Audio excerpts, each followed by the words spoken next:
Hello, say hi to a happy day and enjoy listening while I read to you a story Tinkerbell and the Lost Treasure. Lyria, the best storytelling fairy in Pixie Hollow, hovered in front of an elaborate tapestry. She was searching for inspiration for a new poem, a poem she would recite at the autumn revelry. The tapestry depicted the nature fairies, the special group of fairies who changed the seasons 4 times a year on the mainland. Right now, Lyria knew those special fairies were making sure that autumn arrived in all its splendid glory. Words began to come to Lyria as she stared at the wondrous tapestry. She recited them quietly, her eyes lingering on the dazzling colors of fall. The changing of the seasons brings wonder to the world. For ages has the magic of the fairies been unfurled. But nature's greatest changes come beneath the autumn sky, and mysteries reveal themselves as harvest time draws nigh. This year, a shimmering blue moon will rise before the frost. Perhaps its rays can light the way to find what has been lost. Lyria closed her eyes and pictured what was happening on the mainland. She imagined the teams of fast-flying fairies that glided over the trees, trailing pixie dust behind them. Magically, green leaves turned yellow, orange, and red in their wake. In a sunflower patch, garden fairies teetered petals from their stalks. Waiting birds with woven baskets hurried to catch the falling sunflower seeds. The fairies would bring the seeds back to Pixie Hollow to be stored until next spring, when they would change the season again. Vidya, the fastest of the fast-flying fairies, spun through the woods, creating whirlwinds that sent leaves flying off the trees and floating through the air.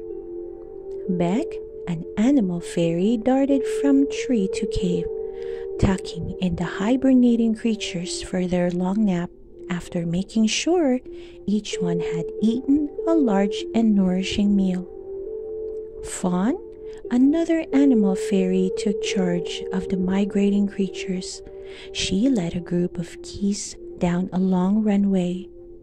She gave them the signal to take off and then dove forward just in time to avoid being run over by the V-shaped flock. Oh, if only humans could see how busy the fairies were, but they never did, and they never would. All they would know was that one day, miraculously and seemingly overnight, autumn had arrived. By then, the fairies who had worked so hard to make it happen would already be speeding toward the second star to the right, hurrying home to Pixie Hollow to celebrate the completion of their work at the autumn revelry.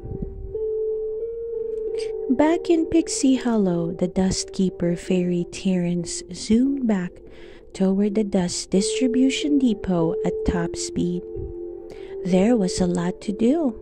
So many fairies and supplies had to be flown back and forth from the mainland that it seemed as if he just raced from one dust delivery to the next. It was pixie dust that kept everybody and everything in the air. So, during a season change, the Dust Keeper fairies worked day and night, and the rules were strictly enforced. 1 teacup of dust per fairy per day. No more, no less.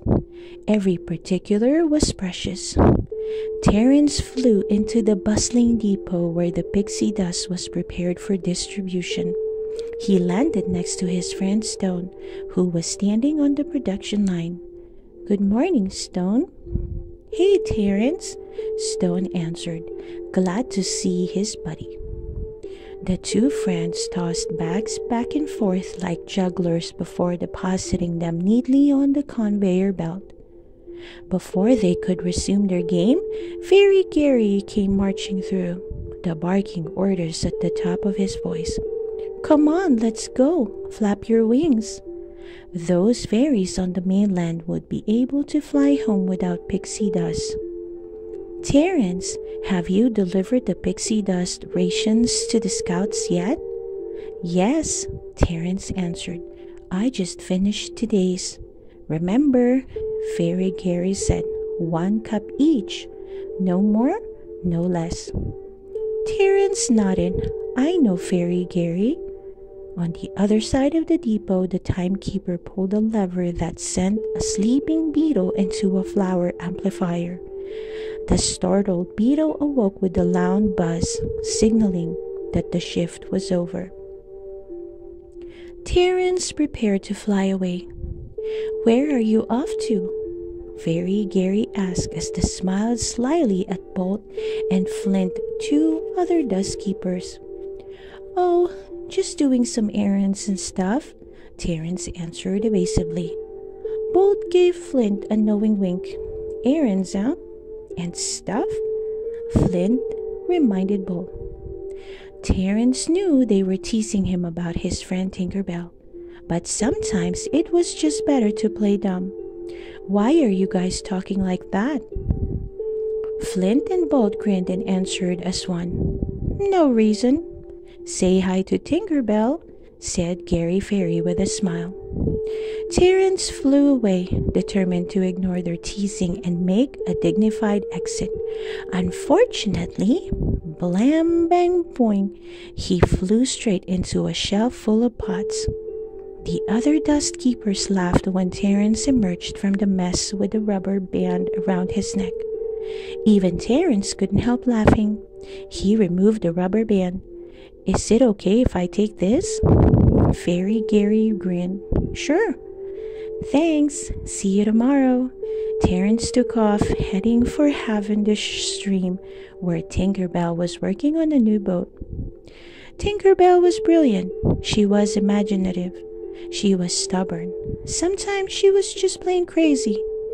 Being around Tinkerbell isn't always easy, Terence thought with a smile, but it's always interesting because with Tinkerbell, you never knew what was going to happen next.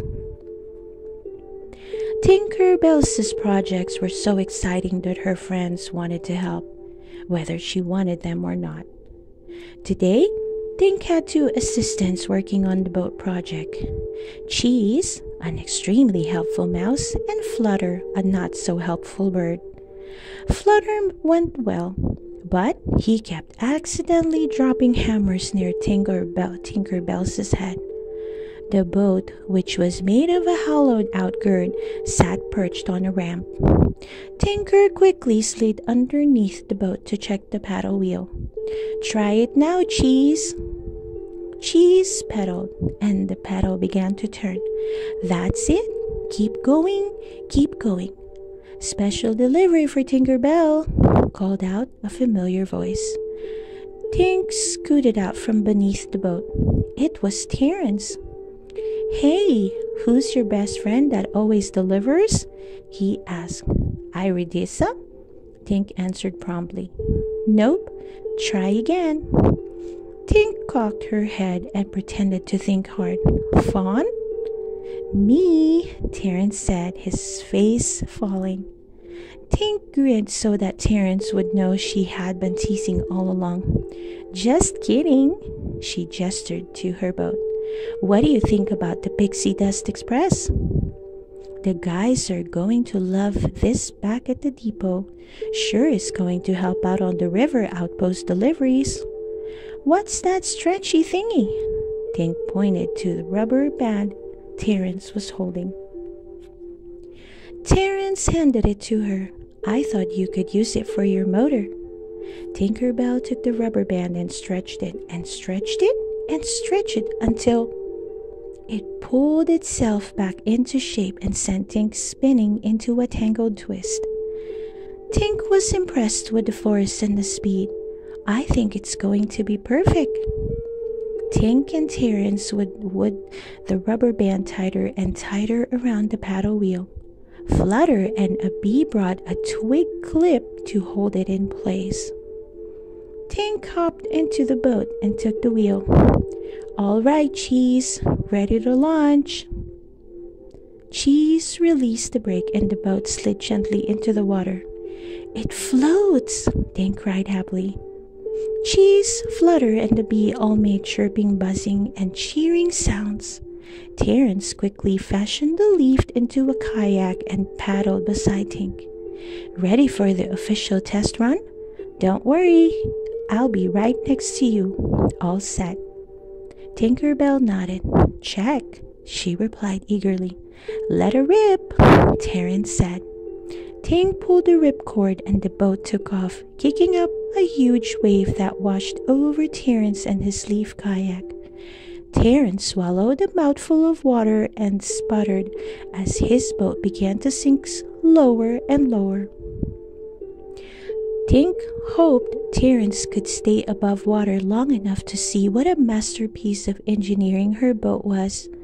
Talk about fully loaded. This baby had options galore.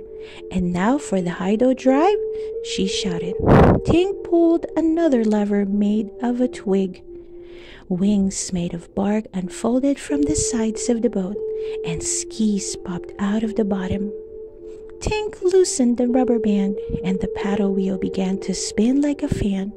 Her gourd boat went faster than she had dreamed impossible. Maybe a little too fast. A bug came flying toward Tink's face. She ducked just in time. The bug flew past her, but when she turned, she saw it fly right into Terence's mouth.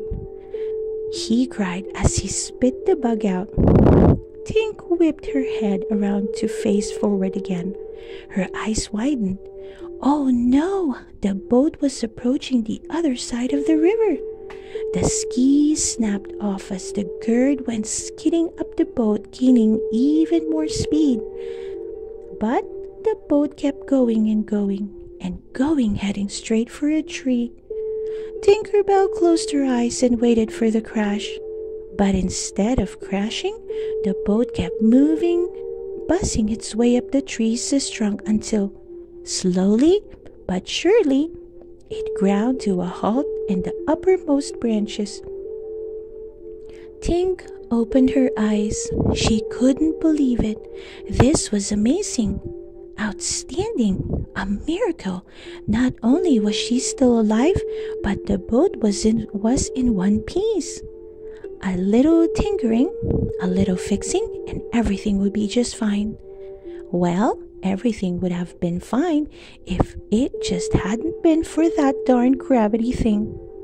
The weight of the boat was too much for the slender branches on which it was perched. Uh-oh. The last thing Tink saw was the amazed stare of a red-heeled woodpecker as she stumbled past him. Terence had seen the whole thing. He paddled his leaf kayak to the other side of the river and jumped out, hurrying toward the tree Tink had crashed into. Tink! Tink! He shouted. He found her lying on the ground surrounded by broken pieces of gird, her shattered paddle wheel, and scattered twigs. Are you okay? He gingerly helped her up. I'm good, she said, struggling to her feet. But I guess your delivery guys are going to have to wait a little longer. Tink sounded very calm and professional. Terence was relieved. He knew she often had a tough time controlling her temper. Terence studied what was left of the boat. Wow, Tink, I'm impressed. Usually when one of your inventions doesn't work out, you overreact. And that's putting it mildly. But you're taking this pretty well. I really admire your self-control. That was when Terence turned and saw that Tink wasn't taking it well at all. She was actually doing a very dramatic rage dance, making angry faces and kicking her feet behind his back. Terence sighed. Never mind. I drove it into a tree, Tinkerbell exploded, unable to contain herself any longer. Jingles, I can't believe the boat broke. I made it for you. Tinkerbell sat on the ground, folded her arms over her chest, and pouted. Terence sat down with his back to hers. He hated for Tink to be unhappy. It just needs a little tinkering. Who do I know who's a good tinkerer? Let's see. Bubbles is a good tinkerer. Fairy Mary's has got a lot of experience. Hey, what about Clank? Tinkerbell's sense of humor kicked in and she began to laugh. Before either one could say another word, a blast from a reed kazoo split the air. Only one kind of fairy used a kazoo like that. The summoning fairies were Queen Clarion's helpers. When they showed up, it meant the queen had an urgent need to speak with someone. Alarmed, Terence and Tink looked to the sky and saw Queen Clarion's head summoning Fairy Viola approaching at top speed. She looked like a fairy on a mission. Uh-oh, Terence said. Someone's in trouble? He looked at Tink. I haven't done anything, she insisted. At least not lately. The stink bug incident, Terence asked gently. Tinkerbell bit her lip. Oh, yeah. Viola swooped down to the ground. Tinkerbell, she announced. Queen Clarion awaits. The expression on Tinkerbell's face was a mixture of defiance, fear, and guilt. Terence hoped whatever trouble she was in this time wasn't too severe, but whatever happened next, he would be there for her. That was what friends were for. It's all a big misunderstanding. I'm sure the queen wants to see me about something completely unrelated. Tinkerbell babbled nervously as she followed Viola to the pixie dust tree. Viola silenced her with an imperious toot on her kazoo. She pointed to the spot where she wanted Tinkerbell to wait. Viola gave Tinker one last dampening look and flew up the trunk of the hollow tree to announce Tinkerbell's presence to the queen.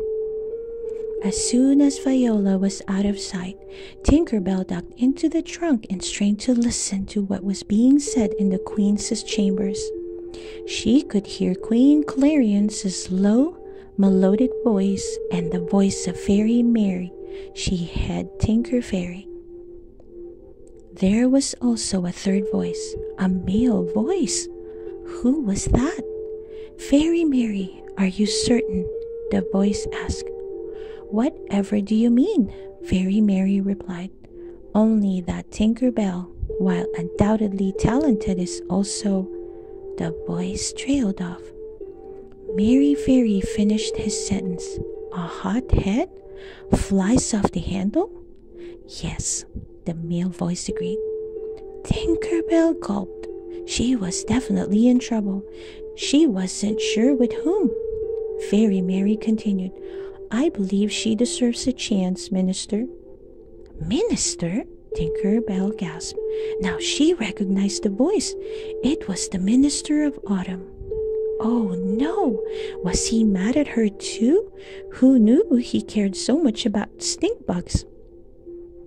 After all, Fairy Mary went on, Tinker Fairies learned from their mistakes. Very well, the Minister of Autumn finally agreed. Tinkerbell, Queen Clarion called out, summoning Tink up the trunk to her chambers. Tinkerbell took a deep breath. It sounded as if Fairy Mary was prepared to stick up for her. That was good. She was in trouble with both the Queen and the Minister of Autumn. She was going to need a lot of help. Tinkerbell was already talking quickly and apologetically when she flew into the Queen's chambers. It's not my fault, Your Highness. Those stink bugs were asking for it. There was a long pause while Queen Clarion, The Minister of Autumn and Fairy Mary looked at her in confusion. Queen Clarion's graceful eyebrows rose in surprise. The Minister of Autumn looked puzzled, and Fairy Mary smacked her forehead, indicating to Tinker Bell that she had, once again, put her foot in her mouth. Tinker Bell looked around. Her face began to turn red with embarrassment. This isn't about the stink bugs, is it? The corners of Queen Clarion's mouth twitched as she tried hard not to laugh. No, but we can certainly come back to that later, Fairy Mary added in an ominous tone. Queen Clarion gestured to the tall sparrow man dressed in beautiful gold, orange, brown, and dark green robes. You do know the Minister of Autumn. Tink felt a wave of shyness wash over her. The ministers of the seasons were the most important fairies in Neverland, next to the Queen. The minister's smile was reserved, but his eyes were kind. Are you familiar with the Great Autumn Revelry? Tinker Bell grinned. Well, sure. Everyone's just talking about it. They're so excited. The minister gestured for her to follow him. He paused outside a large pair of oak doors. Since time immemorial, fairies have celebrated the end of autumn with the revelry, and this particular autumn coincides with the blue harvest moon. His eyes met Tinker Bell's and held their gaze. A new scepter must be created to celebrate the occasion. He threw open the oak doors and Tink let out a gasp. Behold, the hall of scepters. It was incredible, simply incredible. Tinker Bell stepped through the doors, her eyes trying to take in everything at once. An eerie light filled the hall, where a collection of scepters was on display. Every scepter is unique. Some are the work of animal fairies, some of light fairies, or water fairies, or garden fairies. This year it is the turn of the Tinker Fairies. Tinker Bell felt her heart began to pound. And Fairy Mary has recommended you, he finished. This was unbelievable. The most amazing thing Tink could ever have imagined. Me? She finally managed to gasp. But She struggled for words. After all, she was still relatively new to Pixie Hollow and still prone to making mistakes. A very talented fairy, Fairy Mary finished. She gave Tinker Bell a brisk nod of assurance. The scepter must be built to precise dimensions. At the top, you will place the moonstone.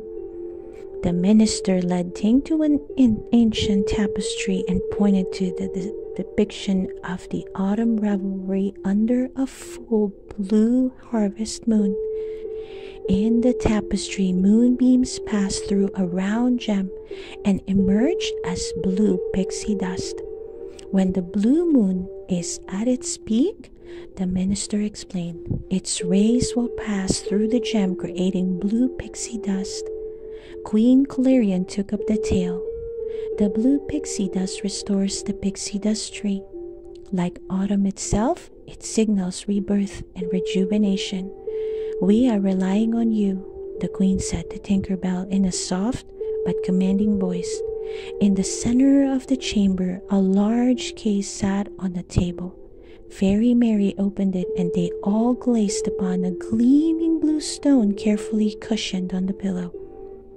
Here is the moonstone, Fairy Mary said. It has been handed down from generation to generation. Be careful, it is ridiculously fragile. Tinker Bell could see her reflection in the gleaming, glowing surface of the precious stone. Fairy Mary, she stuttered, I don't know what to say. Thank you. Tink threw her arms around the head, Tinker, and accidentally bumped the pillow. The moonstone wobbled and began to roll. Fairy Mary reached out to catch it. Tinker Bell, you have to be careful, she cried. Then she closed her eyes and muttered, 1, 2, 3, 4, 5, 6, 7, 8, 9, 10. What are you counting? Tinkerbell asked. It's supposed to calm me down, Fairy Mary answered between clenched teeth. Oh, Tinkerbell whispered, determined not to make any sudden moves or loud noises that might upset Fairy Mary. Fairy Mary returned the stone to its cushion case and carefully handed it to Tink. Don't worry, Fairy Mary. I'll make you proud, all of you. Tinkerbell bowed with great dignity to the Queen and the Minister. Then she straightened her back and squared her shoulders, walking out of the room with all the poise she could muster. Tink strode purposely out of the hallway, through the Queen's chambers. As soon as she was out of sight, she let out loud, Yahoo! Back in her own little house, Tinkerbell hardly noticed the cheerful chirp of the cricket who lived in her clock and announced the passage of time. She was too busy searching through her trunk of odds, ends, doodads, doohickeys, and decorative belling fire. Her mind raced with different design ideas for the scepter. Tink was so preoccupied she didn't even notice when Terence opened the door and came inside. So, he asked eagerly to her about Tink's visit with Queen Claret.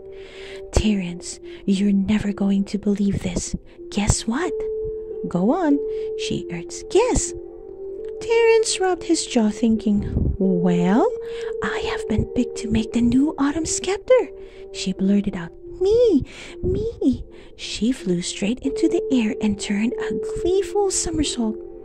Terence stared. Hey, that means they gave you the moonstone. Tinkerbell did another happy spin and fluttered back down. Wanna see it? She hurried to the case and opened it. The blue reflection immediately lit Terence's face. He whistled softly. Not so close, warned Tink. Don't even breathe on it. It's fragile. Terence took a respectful step back. I know all about it. The blue moon only rises in Pixie Hollow every 8 years. The trajectory of the beams of light have got to match the curvature of the moonstone at a 90-degree angle so the light can transmute into pixie dust. Tinkerbell stared at her friend, impressed. Wow, Terence, how did you know all that? Oh, you know, every dust keeper has to study dustology. He grinned excitedly now. You know what this calls for? Tink knew where he was going. They had made tea together so many times.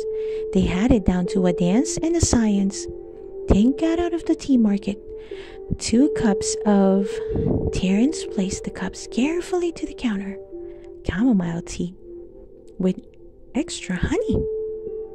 Tinkerbell added, giving each cup a squirt. And some milkweed tip, said Terence. The hot water, tea, honey, and whipped all swirled together to create the perfect beverage.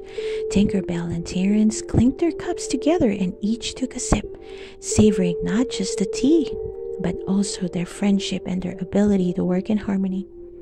By the way, Terence said, that new bucket and pulley system you made, Fairy Gary loves it. Aw, Tink said modestly, he's so cute. If you say so, Terence said, making it clear that he didn't think Fairy Gary was particularly appealing. He took a thoughtful sip. You know what? Maybe I can help you. I'm kind of an expert on this. I can collect the supplies, give you advice. Tink took a sip of her own tea. You will? That's so sweet. Hey, what are friends for? So, what do you say? Can I be your wingman? That would be great. To the best dust keeper fairy and the best tinker fairy. Terence lifted his cup in a toast. This is going to be a revelry to remember. Knock, knock. Good morning. The next day, Tinkerbell opened her eyes to see Terence coming through the door at the very moment her cricket clock chirped to wake her. Wow, Terence sure is punctual, she thought. This was their first day to work together on the scepter. Tinkerbell yawned and stretched. Terence pointed at the calendar on the wall. All right, he said in a brisk, up and Autumn voice. We have one full moon until the autumn revelry. He picked up a leaf pen and made a big check mark on the calendar. He darted out the door and was back in a flash with an armful of materials. I brought you some stuff from work. Maybe there is something here you can use. He dumped the materials next to her workbench. Tink pawed through the items. Some of it was interesting, some of it not so much. Still, she was amazed at the number of different things Terence had collected. She picked up a piece of metal and placed it in the fireplace, where the flames would soften it. Then she turned back to her friend. Terence, how did you... Her words trailed off. Terence had picked up a spring and was entertaining himself by pressing it against the side of his head. Tink couldn't help being gratified that Terence was taking such a keen interest. It took a special fairy to appreciate what a miracle of bowing engineering a spring was. I can tell you're going to be a big help, she said with a smile. And he was. All during the day, they worked on the scepter the same way they had made the tea, in perfect harmony. Looks good, Terence said as he checked out Tink's latest sketch. Now remember, you get the most blue pixie dust if you maximize the moonstone's exposed surface area. Tinkerbell nodded. Right, got it. They went over to the fireplace. Tink turned the softening metal over while Terence skillfully added more logs. They smiled at each other. They were a good team. Day after day, Tinkerbell worked. Time was growing short. The month was flying by. The moon was more than full half. And she was beginning to get nervous. Tinkerbell had sketched design after design, but Terence always had some opinion about ways to improve the scepter, or some suggestion for changing her approach. It was nice having help, but the help was starting to be, well, not so helpful. She felt guilty about thinking that way, but she couldn't avoid it. Every day, Terence arrived at the crack of dawn with muffins and advice. The muffins were great, but the constant advice was beginning to sound more like constant criticism, and the help seemed more like meddling. The result was that after days and days of work, Tinkerbell was behind. Way behind. The cricket chirped and Tinkerbell sat up in bed, her stomach sinking as Terence came sailing in, punctual as always. Knock, nickety knock. Out of bed, sleepyhead. Tink flung back the covers and flew to the fireplace to put a piece of metal in.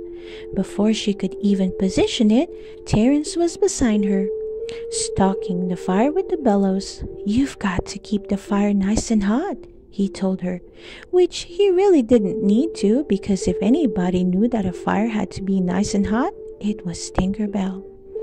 Terence gave the fire another puff with the bellows. The flames began to smoke and the fire belched a big black cloud. Tink coughed. She was covered in soot. She bit back her angry words. After all, Terence was only trying to help. Tink gritted her teeth and flew to her workbench, rubbing the sleep from her eyes and shaking off the soot.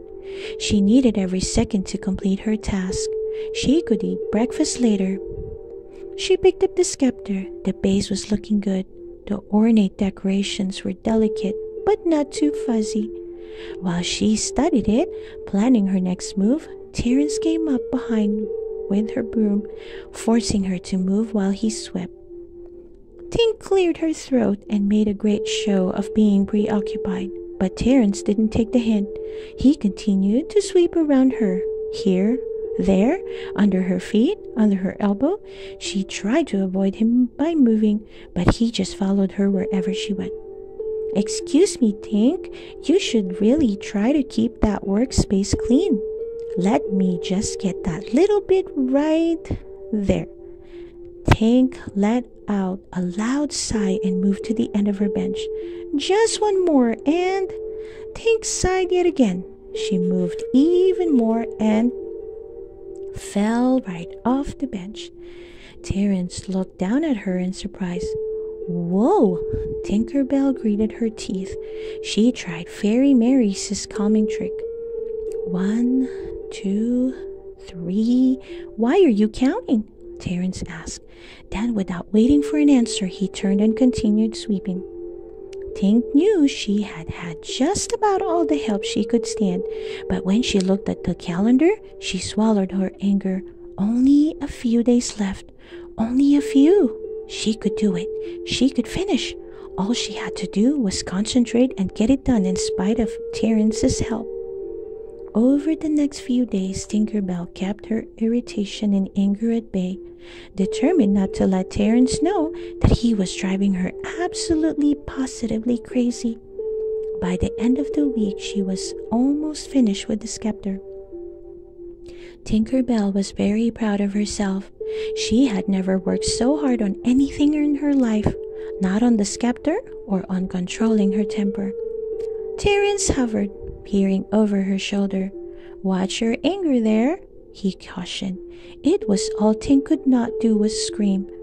Terence picked up a broom and began to sweep, whistling while he worked. The shrill whistle and scratching sound of the bristles were about to drive her mad. How did he think she could get anything done? Still, he was her friend, and he was trying to help.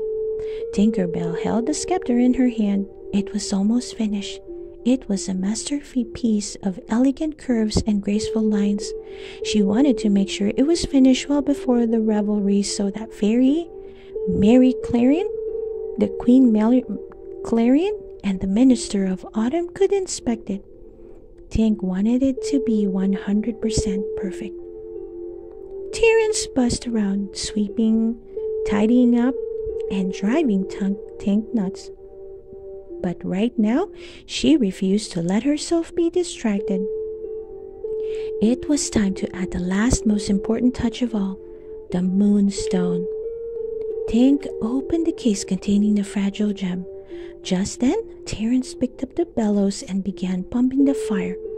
Tink carefully lifted the moonstone and held it poised over the tip of the scepter. Careful, Terence said as he watched her work. His interruption broke her concentration. She put the moonstone down, flexed her fingers, then picked it up again. Terence hurried to her side. You have to take it easy. This is the tricky part. Again, Tink stopped. I know, she said through gritted teeth. Terence was too close. Tink was already nervous, and it didn't help to have him practically standing on her toes. Still, she told herself, he was only trying to help. Once again, her fingers held the fragile moonstone as it hovered over the scepter. Terence piped up. Now we have to match the trajectory of the light beams with the... Got it, Tink snapped. She wished Terence would hush up and let her do her job. But Terence was determined to continue advising with the I know, Tink repeated. Terence took a step even closer with the shh, Tinkerbell said. Terence refused to hush. With the curvature of the moonstone, Tink was so angry her hands were shaking. Will you please? As she spoke, one of the prongs for the setting fell off. Darn, it would have to be fixed or the moonstone wouldn't stay in place. Tinkerbell returned the stone to its case and closed it. She grabbed a stick and tried to fix the fallen prong by poking a hole in it. She jabbed and jabbed until the stick finally snapped. Tinkerbell angrily threw down the stick. She closed her eyes and tried to take some deep breaths. Terence picked up the scepter and studied the problem. Looks like you need some sort of sharp thingy to fix this. Tinkerbell's eyes flew open. That's exactly what I need. Could you go out and find me something sharp? She asked Terence. You got it, he said. I'll be right back. Terence flew out the door in a streak. "Take your time," Tinkerbell called out after him, hoping he would be out looking for a long, long time. Meanwhile, at Tinkerbell's nook, Clank was putting the finishing touches on his own new invention. He hammered a stake into the ground, and just as his friend Bubble came flying in with a set of bagpipes. "Clank, what is that?" Bubble asked. "A fireworks launcher," Clank said proudly. "Iridessa and Rosetta will mix light crystals with flower pigment. The mixture will go into the launcher here. Then I tighten the spring like so." Clank loaded the launcher with the fireworks, not noticing that one of his feet was tangled in a coiled rope. When you throw the trigger, the fireworks shoot into the air. He hit the launcher and the contraption sprang. The coiled rope tightened around Clank's leg and hoisted him into the air, where he swung back and forth, dangling upside down from a tree branch. "Like so," he concluded. Bubble applauded. "Clanky, that's brilliant." Clank continued to swing, trying to decide whether or not to pretend he had done it on purpose, when Terence came flying over. "Hey, Bubble, listen. Do you know where I can find a sharp thingy?" "A sharp thingy?" Bubble repeated. "How about a stick?" Clank asked, swinging past Terence's head. Terence looked around, unsure where the voice was coming from. "Huh? No, a sharp thingy." Clank swung back the other way. "A stick can be pretty sharp. I need something to help think." Terence explained. Clank swayed again. "Oh, for Tink. Did you try the cove?" Terence snapped his fingers. "Of course. That's where all the lost things wash up. Thanks, Bubble. Thanks, Clank." Terence waved to them both and took off. "Our pleasure," Bubble called out politely. "So long, Terence." Clank decided that nothing really looked all that good upside down. "I'm getting a little dizzy," he announced as the words were coming out of his mouth. The rope broke and he fell to the ground. "That's better," he said. Gratefully, that matters had straightened themselves out so nicely. "Perfect!"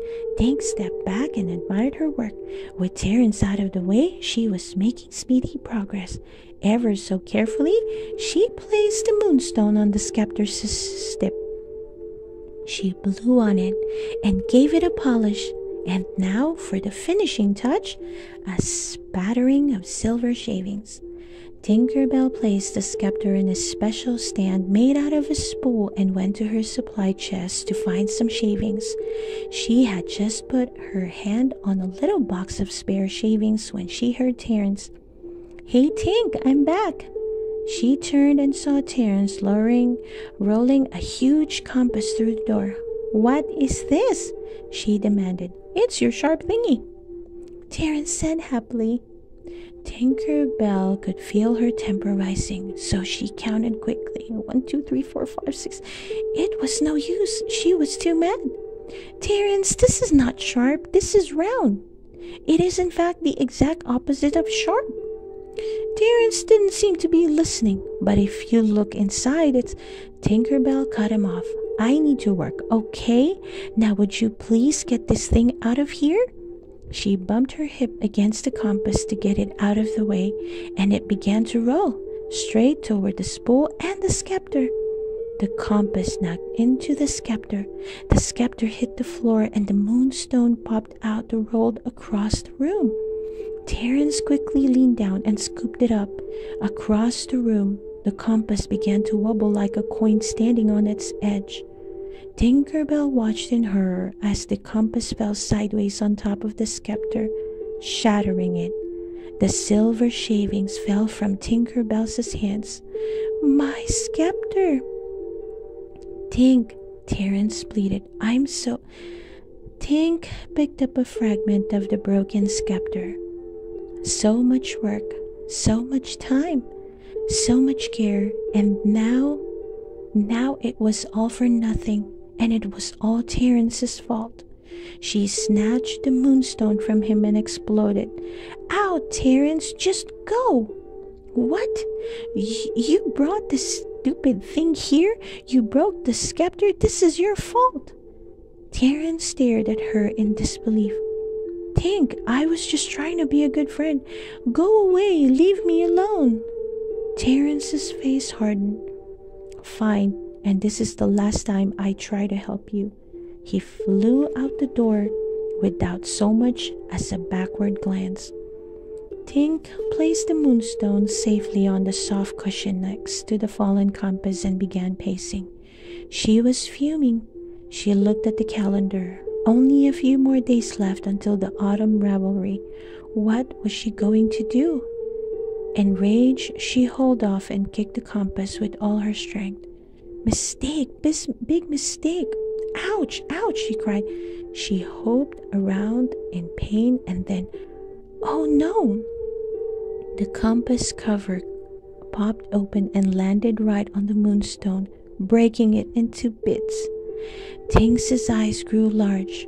Her heart pounded in her chest. No, she whispered, slumping to the floor.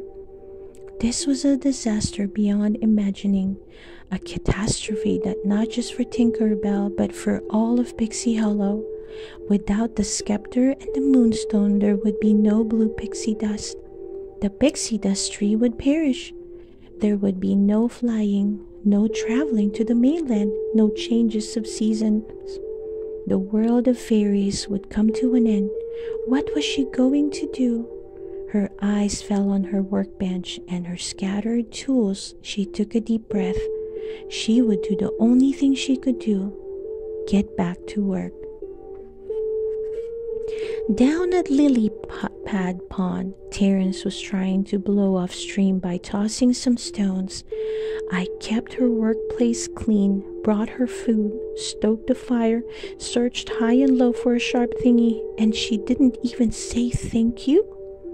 The stone landed dangerously near a frog. The frog read Terence's mood and slipped away, out of a rage and out of danger.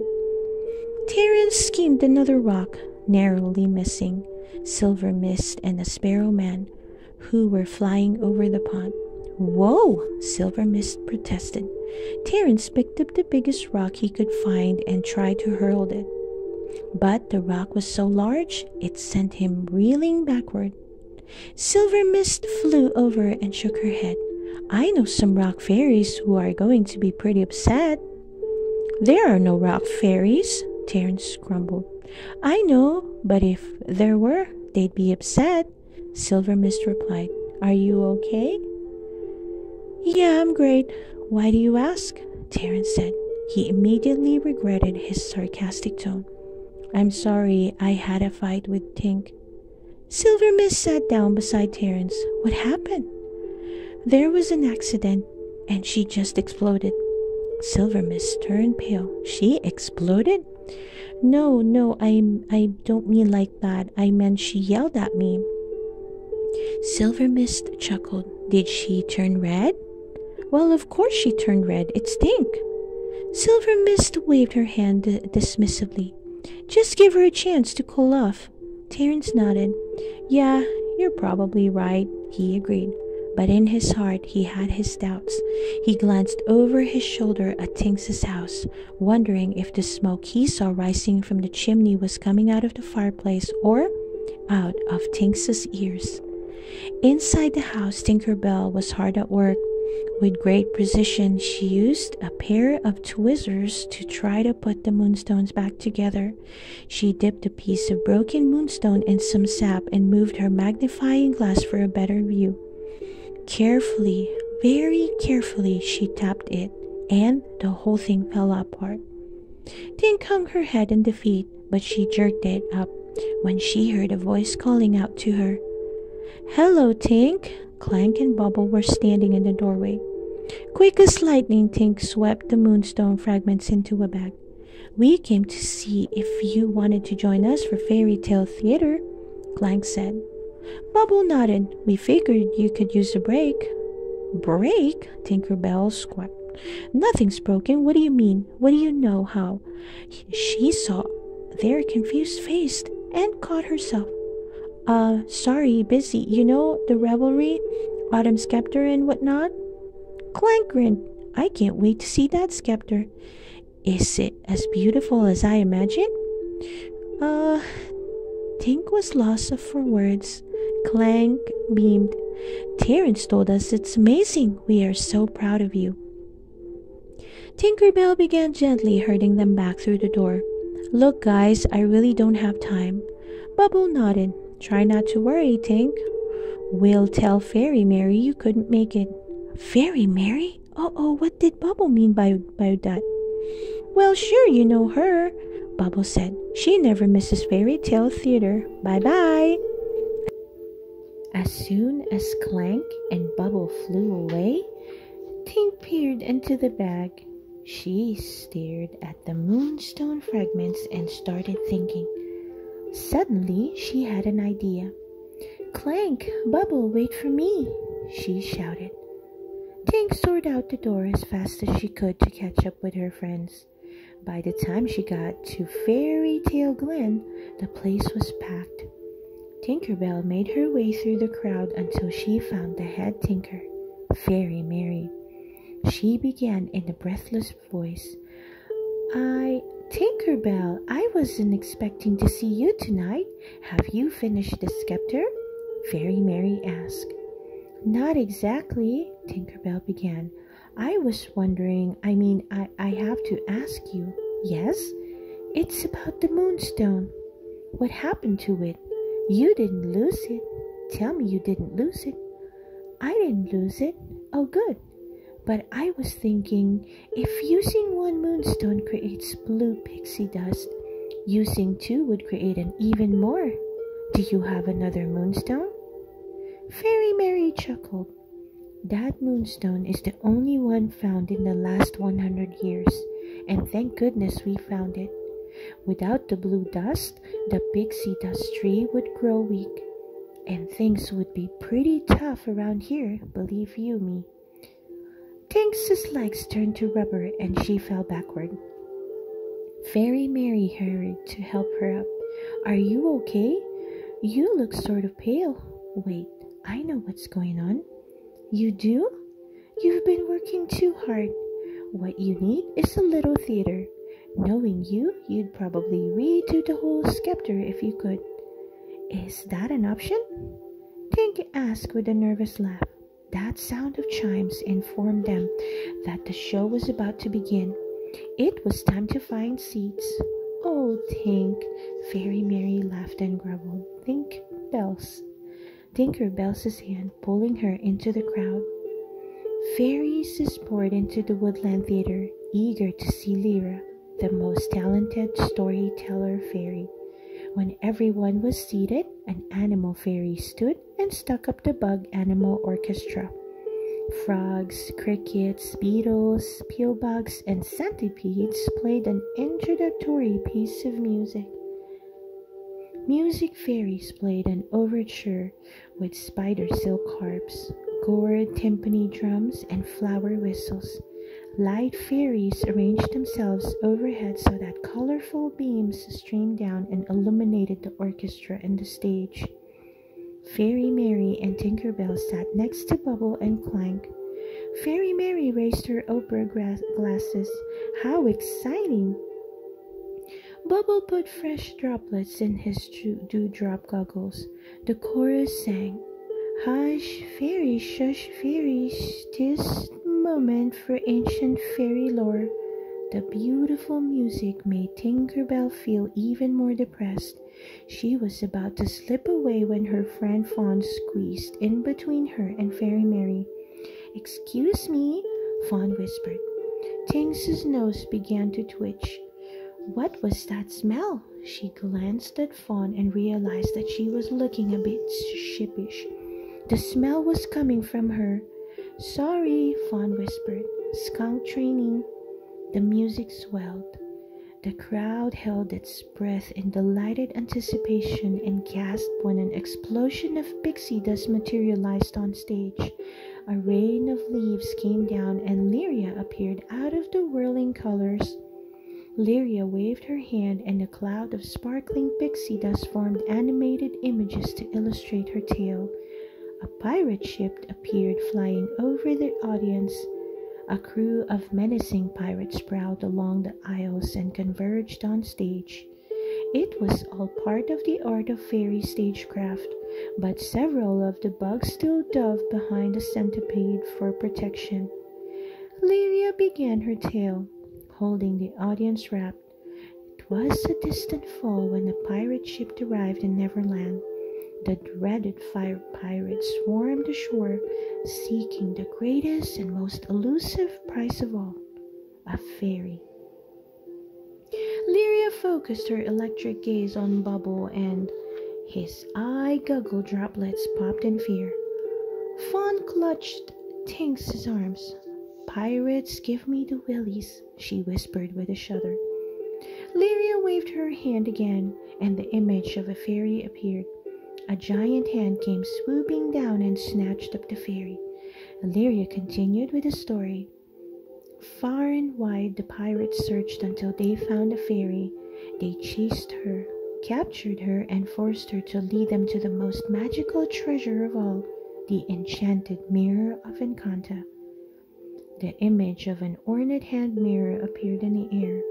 Forged by fairy magic in ages past, the mirror had the power to grant 3 wishes, anything precious to your heart. Tink purred up, intrigued. "Fairy Mary?" she whispered. "Is this true?" "Every word," Fairy Mary confirmed. Tink watched as the pixie dust ship Lyria had created crashed into jagged rocks. The pirates used 2 wishes, but before they could use the 3rd wish, the ship was wrecked on an island north of Neverland. The Mirror of Incanta, with its last remaining wish, was lost forever. Yet it is said that the clues to find it are hidden in this ancient chant. Tink strained her ears, trying not to miss a word or a clue. "Journey due north past Neverland till a faraway island is close at hand." Lyria created an image of an island. A cloud of butterfly wings transformed into a spooky set of eyes starting out of the darkness. On cue, an image of a stone arch appeared. "When you're alone, but not alone, you will find help and an arch of stone." Tink repeated the words so she would remember them. "Arch of stone," she whispered. "There's one way across the Isles' North Ridge, but a price must be paid at the old Troll Bridge. Lyria flew upward, and the image of 2 trolls running toward each other, so if to fight appeared. When they collided, the image dissipated. "What did they say?" Tink asked, trying to keep up with Lyria's clues. "I think she said something about a tall bridge," Fawn answered. "Tall bridge?" Fawn nodded. "Yeah, but I don't know how much of it cost." Tink studied the huge compass that still sat in her home. The needle pointed north. What was it that Lyria had said? Faraway island is close at hand? Due north past Neverland. Tinkerbell found her map of Neverland and scanned it. There was an island north of Neverland, all right, and that was where she would go. She checked her gear, making sure she had everything she would need. Food, map, compass, sextant. She had put together a warmer outfit with a hat and a cape, but then she realized she had another problem. "How am I going to carry all this?" she moaned. Pixie dust would lighten her load, but did she have enough to fly that far with this much stuff? She looked at her daily pixie dust supply. Nope. Tink quickly left her house and flew to the pixie dust distribution depot. She looked around and saw Fairy Gary handing out the pixie dust rations to some fairies. "There you go, 1 cup, dear." The fairies thanked Fairy Gary and flew away. Tink immediately took her place at the end of the line and smiled. "Hi, Fairy Gary." "Hello, Tink. What brings you here?" Fairy Gary asked. Tink hated to come right out and ask for more dust. The rules were very strict. She decided to butter him up first. I see that bucket and pulley system I reached up for you is working out. You know you really run a tight ship. She smiled at him, trying to get on his good side. I know it sounds like I'm just saying it, but you really do. Really. Fairy Gary blushed with pride. That's very sweet, dear. Ho, ho, ho, he chuckled. Anyway, Tink went on, I was wondering, can I have some more extra pixie dust? She hoped that if she said it really fast, she might say yes, but before he realized what she was saying. Ho, ho, pardon. Fairy Gary did a double take. Come on, Fairy Gary, please, just a smidge. Now, Tinkerbell, you know the rules. He consulted his checklist. It says here you have already had your daily ration. Tinkerbell flew away without even saying goodbye. She saw Iridessa, Rosetta, and Silver Mist passing overhead and took off after them. Maybe they could help her. Iridessa, Rosetta, Silver Mist. Very quickly, Tink explained that she needed some dust for a special project that she couldn't discuss, but her friends were as shocked by her request as Fairy Gary had been. Lend you some of our dust? Iridessa exclaimed. Tinkerbell, we need every bit of it on the mainland, Rosetta nodded. It takes a lot of flying to bring in autumn, sweeties. Sorry, she added regretfully. Rosetta and Iridessa flew off to take care of business, but Silver Mist lingered. Say, you know who might be able to help? Tinkerbell knew she was talking about Terence. She and Terence weren't exactly on the best of terms right now. Still, maybe he would help her. She blew out a sight that sent her bangs flying straight up. It was worth a try. Rafaela, Renato, Redina, Rena, Terence had grumpily checked his list and was flying out of the depot, ready to make his pixie dust deliveries when he heard a happy squeak. It was Cheese the Mouse pulling Fawn in a cart. They drove by and gave him a cheerful wave. Terence didn't feel very cheerful, but he tried to fake it, flashing them a smile and a wave. Hi, Cheese. Good morning, Fawn. As soon as they were around the corner, he let his face fell back into its gloomy expressions. He returned to his list but was startled when he heard somebody at his elbow. Terence, he turned. Tinkerbell, why had she come? To yell at him some more? Well, she could scream all she wanted. He didn't care what she did anymore. I'm surprised to see you here. How's the scepter? He asked coldly. I'm working on it, she replied. Her eyes darted around and she seemed nervous. Clearly, there was something on her mind. Look, Terence, things happened. Mistakes were made. There's something I need to talk to you about. Terence felt his anger melt away. Tinkerbell could get mad and blow up, but she always apologized. And when she did, he was ready to forgive 100%. No hard feelings. Terence waited. I need some extra pixie dust, she blurted out, thrusting a bag toward him. Terence couldn't believe it. Surely she was kidding. He looked at the bag and then at Tink. Nope, she was serious. You need more pixie dust? That's why you're here, he asked, stunned. Tinkerbell nodded. That's not exactly what I was expecting. Why do you need more dust? I can't tell you. You can't tell me you need more pixie dust and you can't tell me why? Terence was trying very hard to wrap his mind around this. As he watched, he could see Tink turning red, which meant her temper was rising. Boy, did she have some nerve or what? A true friend wouldn't ask, she shouted. That did it. A true friend wouldn't ask me to break the rules, he shouted back. Then I guess we're not true friends, she yelled, turning her back to him. Terence couldn't believe it. I guess we're not, he whispered. I'm on my own then, Tinkerbell said, flying away. Terence watched her go, feeling his hurt harden again, this time for good. Some friend, he thought. With friends like that, Who needs enemies? As Tinkerbell flew away, figuring out a way to fix the moonstone was all she could think about. Her heart felt as hard as steel. Desperate times called for desperate measures. An idea began forming in her brain. A plan, an invention, a contraption, a way out of this horrible mess that was all Terence's fault. She sprang into feverish action, flying here and there, gathering everything she would need all over Pixie Hollow. By late afternoon, Tink had found cotton from the cotton ball fields, feathers from reluctant bird donors, the gourd she had made her boat from, and all manner of tools, screws, odds, ends, bits, pieces, and whatnots. Then she went to work, hammering, nailing, sawing, screwing, measuring, hanging, and hoping. By evening, her contraption was complete. Dressed in her adventuring outfit, Tinkerbell stood back and took a moment to admire the balloon and the basket that would carry her north in search of the enchanted mirror.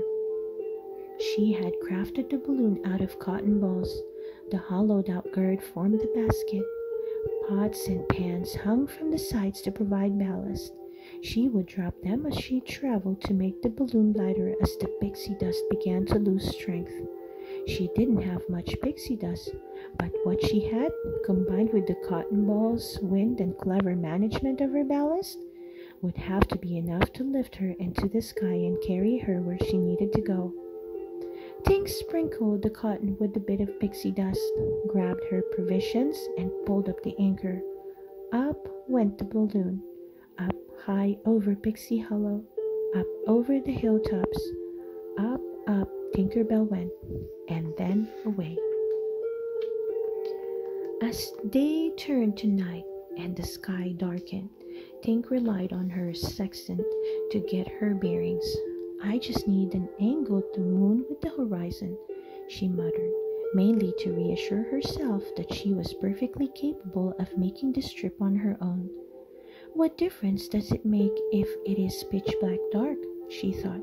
"What difference does it make if I am by myself? What difference? Oh no, what is that?" A glowing mass in the distance was heading straight for her. It was a swarm of fireflies. A swarm of fireflies being pursued by a bat.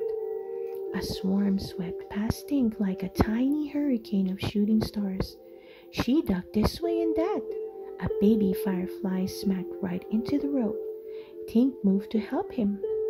She quickly ducked when the bat came swooping over the top of the gourd basket, narrowly missing her. Tink slowly lifted her head. The bat was gone. So was the baby firefly. Tink swallowed hard, hoping the firefly had avoided becoming the bat's dinner.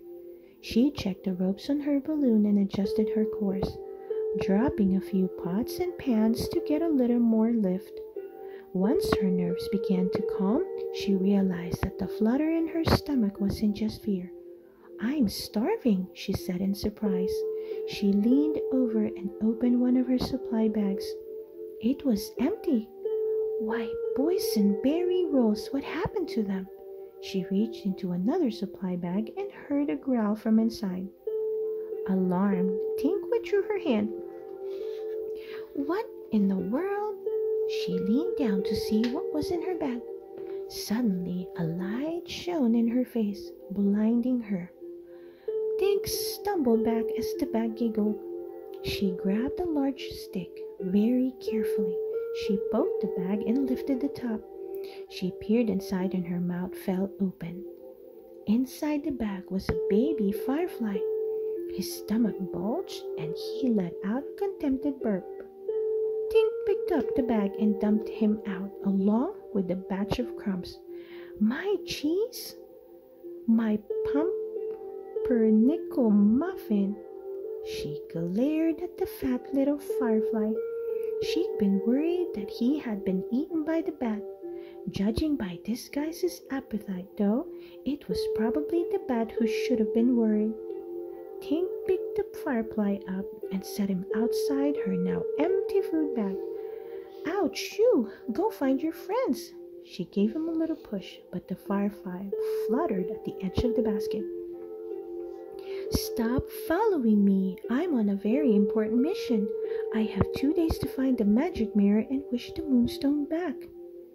The firefly saluted as if to offer his services. "No," Tinkerbell said, "I don't need any help." She turned her back and studied the map. The firefly refused to be ignored. He hovered beside her, inching closer and closer until his glowing behind was right between her face and the map. Tink sighed. Now what? Her eyes rested on a stick. Aha! She grabbled the stick and shook it teasingly. "Hey, look, little guy, now fetch." Tink tossed the stick out into the night. The firefly took off after it, his bright light disappearing into the dark sky. Tink smiled and turned back to her map. She yelled again. The firefly was already back with the stick. She tried to tug it away from him, but he held on. "Will you please get out of here?" she begged. Without warning, the firefly let go of the stick. Tink tumbled backward, windmilling her arms to keep her balance.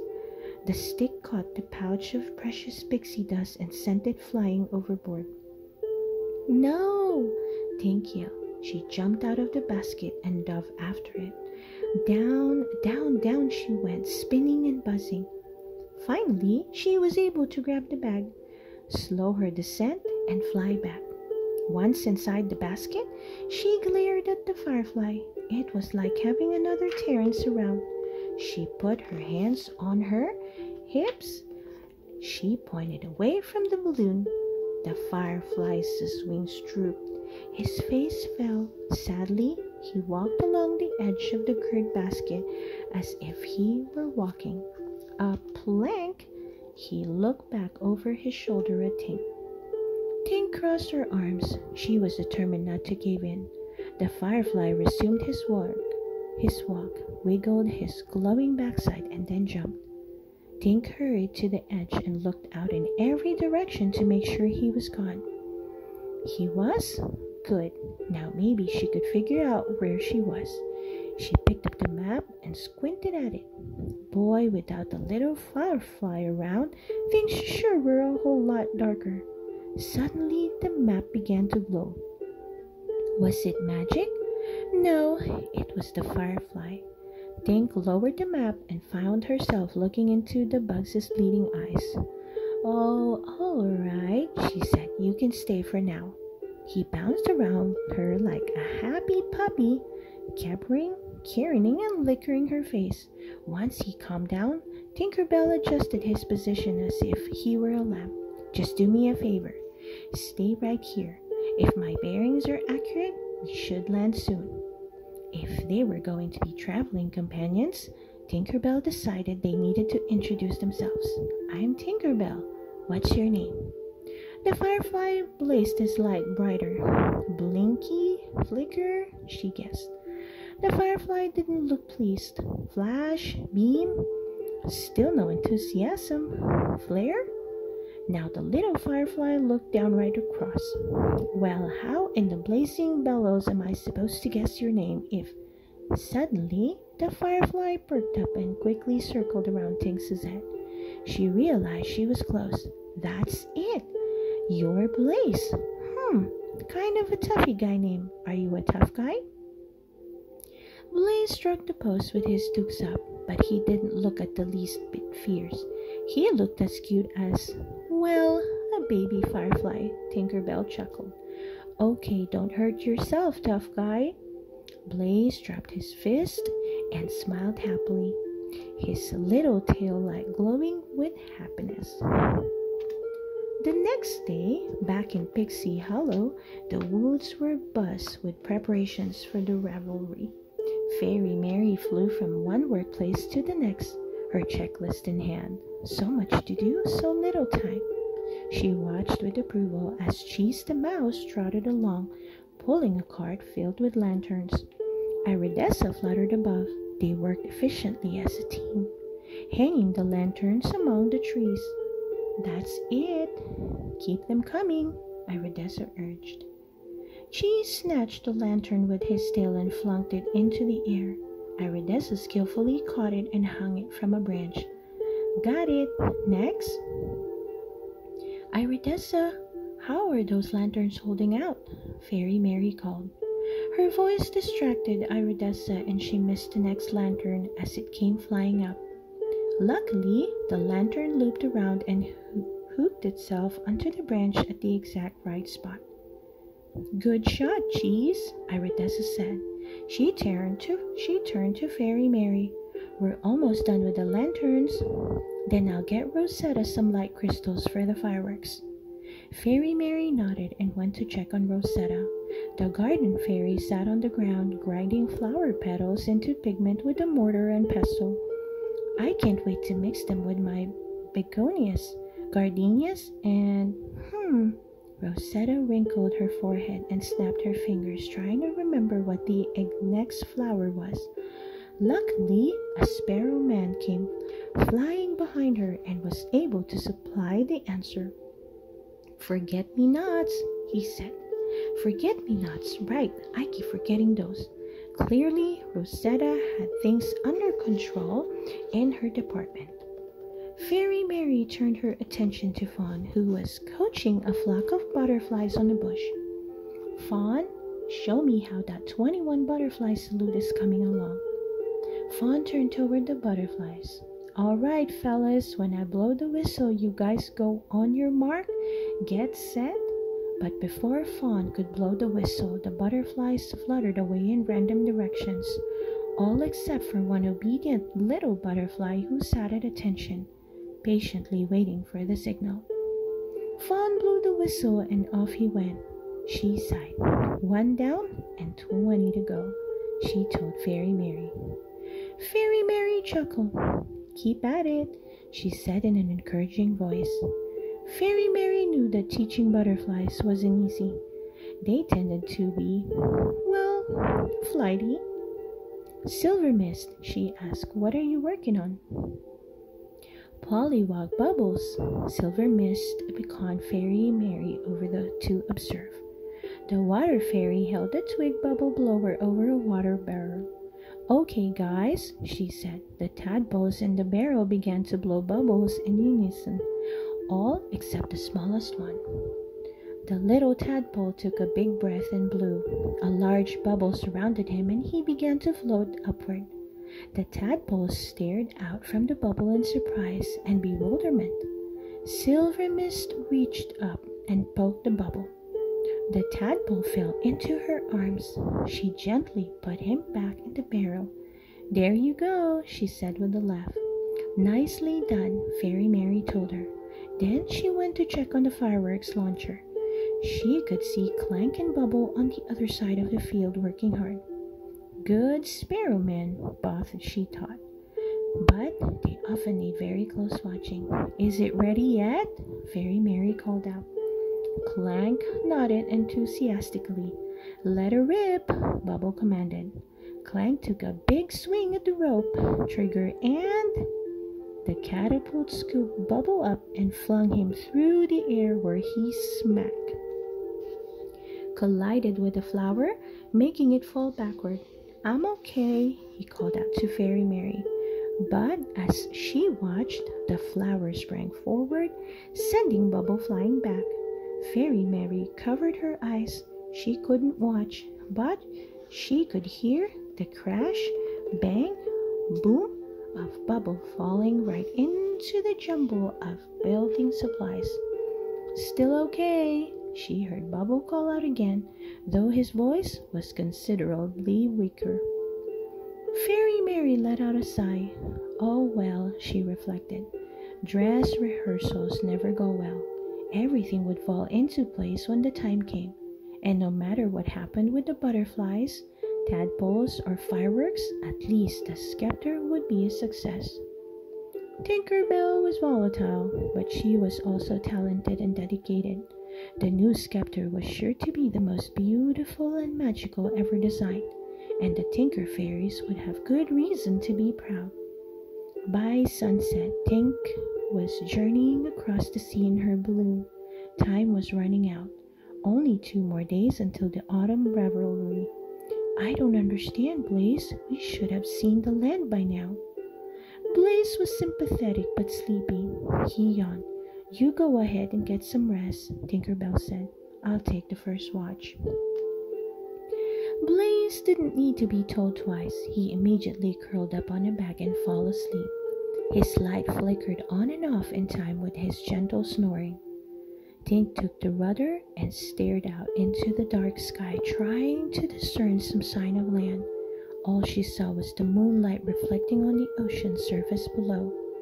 Soon the soft rhythm of Blaze's snores began to lull her, and as the balloon headed into the large fog bank, her head tipped down and she fell fast asleep.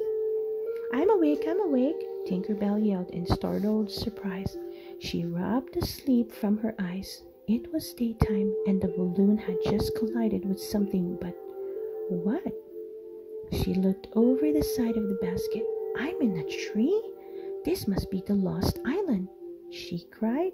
She rubbed her eyes again and stared hard into the distance, where she was pretty sure she saw an arch.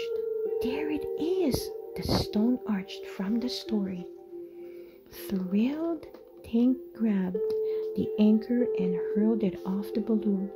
Watching as it hooked itself onto a branch, she turned to Blaze. You stay here and guard the balloon. I'll be right back. Without waiting for an answer, Tink took off, flying as fast as she could toward the arch. She got closer and closer and closer. Suddenly, she had a clear view of the arch. No, she wailed. Without the mist and the blur of sleep in her eyes, she could see that the arch was not an archway made of stone. It was only 2 dead trees twisted together. Her eyes had been playing tricks on her. She heard Blaze buzzing behind her. Not now, she said, trying to brush him away. This is supposed to be a rock arch, not a twisty, branchy tree arch. Blaze circled Tink's head in a tizzy, but she ignored him. She needed to think. Now what? She had come all this way and she had no idea which direction to take. Blaze became more persistent, pulling and pulling at her hair. What has gotten into you? She demanded, whirling around to glance at him. Then she saw what he was trying to tell her. Blaze, she gasped. Where's the balloon? Blaze launched into an elaborate pantomime, pointing into the distance and pretending to blow with him in the wind. It's gone.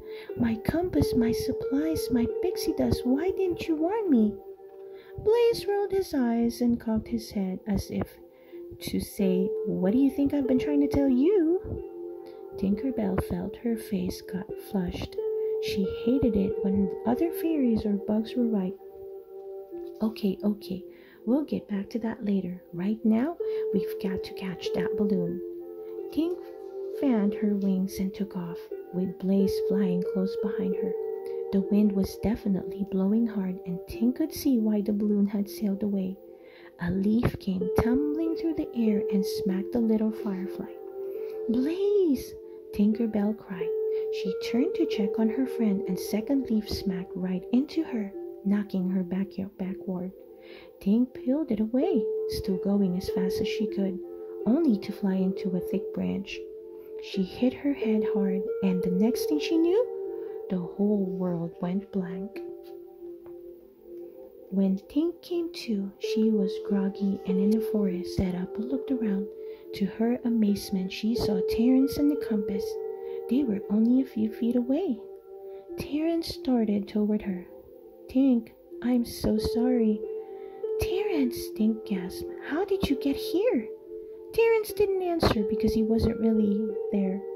Tinkerbell was lying on the floor of the forest with a big bump on her head.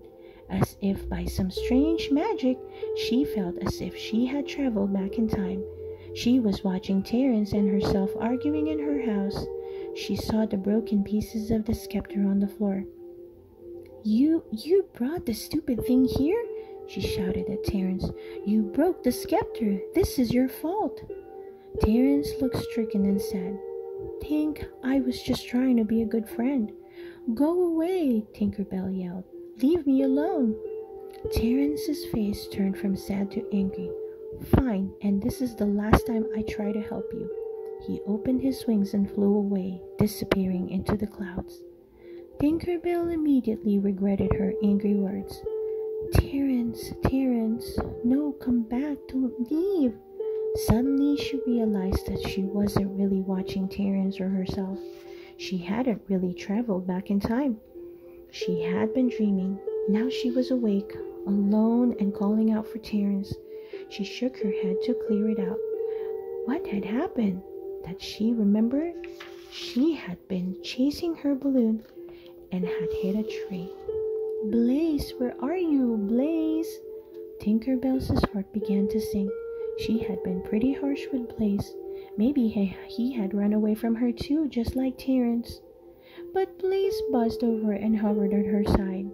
Tink threw her arms around him, glad of the little bugs' company. "Oh, Blaze, what am I going to do? I lost my balloons. I lost my pixie dust. I'm starving. What have I done?" Blaze wriggled out of her grasp and zoomed away. Tinkerbell dropped her face into her hands. Blaze was abandoning her too. She really didn't blame him. She botched things up. Why would he feel any loyalty to her? Suddenly, something brushed up against Tinkerbell's ankle and she let out of a shriek. She looked down and saw that it was only a harmless bug. Startled by her cry, she curled up into a tight ball. Tinkerbell's face turned red. How embarrassing! But it was only natural to be nervous. After all, she was alone in a strange forest. But when Tink lifted her eyes, her brows flew upward in amazement. She wasn't alone. In fact, she was surrounded by friendly butterflies, ladybugs, bees, and more pill bugs. Blaze hadn't abandoned her. He had gone out and gathered up as much company to comfort her as he could find. Tink gave the little pill bug that had startled her a pat. He uncurled himself and crawled into her lap. A group of bees came flying over and offered her a large honeycomb. "Oh," Tinkerbell smiled. "Thank you." She quickly swallowed several big drops of the sweet honey. Another pill bug inched forward, balancing a leaf filled with fresh dew. Tink scooped it up and drank it down. Her thirst was immediately quenched. Refreshed, Tinkerbell began to feel better. She beamed at her bug companions. "Wow, that hit the spot. Thank you so much." Blaze buzzed around, blinking his light to signal his happiness. Tinkerbell leaned down and drew a picture of the arch in the dirt. "We're lost," she told her new friends, hoping they'd be able to help. "By any chance, have you seen a stone arched around here?" A huge swarm of bees lifted Tinkerbell to her feet and pushed her in the direction of the jungle. All the bugs and butterflies hovered and buzzed, urging her to fly, but Tinkerbell couldn't get off the ground. "Oh no, I'm out of pixie dust. Looks like I'll be walking from here." She spotted something on the ground. My compass? She ran to it. It had obviously fallen out of the balloon basket when it had drifted away. Now it lay in pieces on the ground. She leaned over to inspect it. She accidentally poked herself with the needle. Now she understood why Terence had brought her the compass. "That is a sharp thingy, Terence," she muttered. She stuck the needle in her belt. A sharp thingy was always handy to have on an adventure. The bugs began moving, and Tink followed. They led her through the forest to an outcropping of rock that overlooked the valley. Ta-da! Tink looked across the valley, and there it was, the stone arch. "Blaze, we made it! We're here!" One of the pill bugs rubbed up against her ankle. Grateful for his help, Tink leaned over and gave him a pat on the head. "Thank you so much." Tinkerbell and Blaze waved goodbye to the bugs and set out in the direction of the arch. "Great to have friends who'll help you out, huh?" she whispered to him. Even though she had every reason to be happy, she couldn't help feeling sad. She had once had a friend back home who would help her too. Tinkerbell bowed her head in sorrow. That friendship was over now. Back in pixie dust, Terence sat in his own head bowed. He needed some advice. "I know Tink is my best friend," he said sadly. "We should just forgive each other. Someone just needs to take the first step." "Who?" Terence's companions asked. "I think it should be Tink," Terence said promptly. "Who?" "Tink. She blamed me for breaking the scepter." "Who?" Terence looked up and met his companion's gaze. His companion blinked and turned his head all the way around. "Owls really are amazing," Terence thought. "Who?" the owl asked again. He looked straight at Terence. "Who?" Terence began to understand he should be the one to go to Tinkerbell. "Me?" Terence answered. "Me?" A smile spread across his face. "Thank you so much, Mr. Owl. You know what? You truly are the wisest of all the creatures." Terence flew toward Tink's house. He needed to talk to her. He took a deep breath and knocked on the door. "Hey, Tink, it's me. Look, I know you're mad at me, but there's something I need to tell you." Terence waited, but there was no answer from inside the door. Cautiously, he opened the door. "Anyone home?" Still no answer. Terence entered the house and shut the door behind him. There was a strange, musty stillness in the air. He stepped carefully over the broken pieces of the scepter that had caused so much trouble between him and Tink. Something glittering on the floor drew his attention. His eyes widened. He kneeled down and scooped up a handful of dust. He examined it closely and gasped. "Oh no!" In the dust, he could clearly see tiny pieces of the moonstone. That could only mean one thing: the moonstone had broken. This was a disaster, a tragedy. He looked around. No wonder the house was empty. Tink was gone. But where? Terence went to her desk looking for clues. As soon as he saw her diagram of a balloon and a checklist of things to take, he understood the situation. It wasn't good. Tink had sailed away in a homemade balloon, and she was alone. Tinkerbell trudged through the valley. Her heart felt almost as heavy as her feet. "It's our last day, Blaze. We've got to find that shipwreck soon." They came to the edge of a chasm. Though Tinkerbell was out of pixie dust, there were always a few specks clinging to a fairy's wings. Tink fanned her wings as hard as she could and felt a little lift. She flung herself forward and held her breath. She barely managed to get across the chasm. Her hands scrambled wildly to hold on and keep her from slipping off the edge. As soon as she was on her feet again, Blaze let out a squeak and pointed to a tunnel. A tunnel? Tink didn't remember anything about a tunnel in Lyria's story, but all tunnels led somewhere, and Tink had nothing left to lose. So she took a deep breath and dove into the dark opening with Blaze right behind her. When Tink and Blaze came out the other end of the tunnel, they found themselves in a thick forest. A covered bridge encrusted with thorny thickets stretched out ahead of them. 2 stone trolls guarded the entrance. Tink put one foot on the bridge, and the troll sprang to life. She drew back, alarmed. "None shall pass the secret troll bridge," the tall one intoned. Tinkerbell smacked her head. "Troll bridge? I thought Lyria said tall bridge," she cried to laugh. And Blaze displayed his most engaging smile. "Look, fellas, I don't want any trouble," the tall troll growled. "We are guardians," the short troll cut him off. Hey, the tall troll plowed on. "Off the secret." "Hey," the small troll backed again. "What? It's my turn to give the ominous warning, Blackhead." "But you did it the last time," protested the tall troll. The short troll looked indignant. "That was over 300 years ago." The tall troll grudgingly relented. "Go ahead," he said gruffly. The short troll squared his shoulders and cleared his throat. "We are guardians of the secret bridge. Beat it before we grind your bones to make our bed." "Bread?" the tall troll corrected. "What?" The tall troll rolled his eyes. "The expression is grind your bones to make our bread, not bed." "Really? Who would want to make bread out of bones? Might break a tooth?" The tall troll began to lose his patience. "Well, who'd want to sleep in a bed made of bones? Hard on the back. That'd put a crick on your neck, you knucklehead." The small troll seemed to remember that Tinker Bell and Blaze were watching and listening. "Ixnay in front of the Ixtimbe."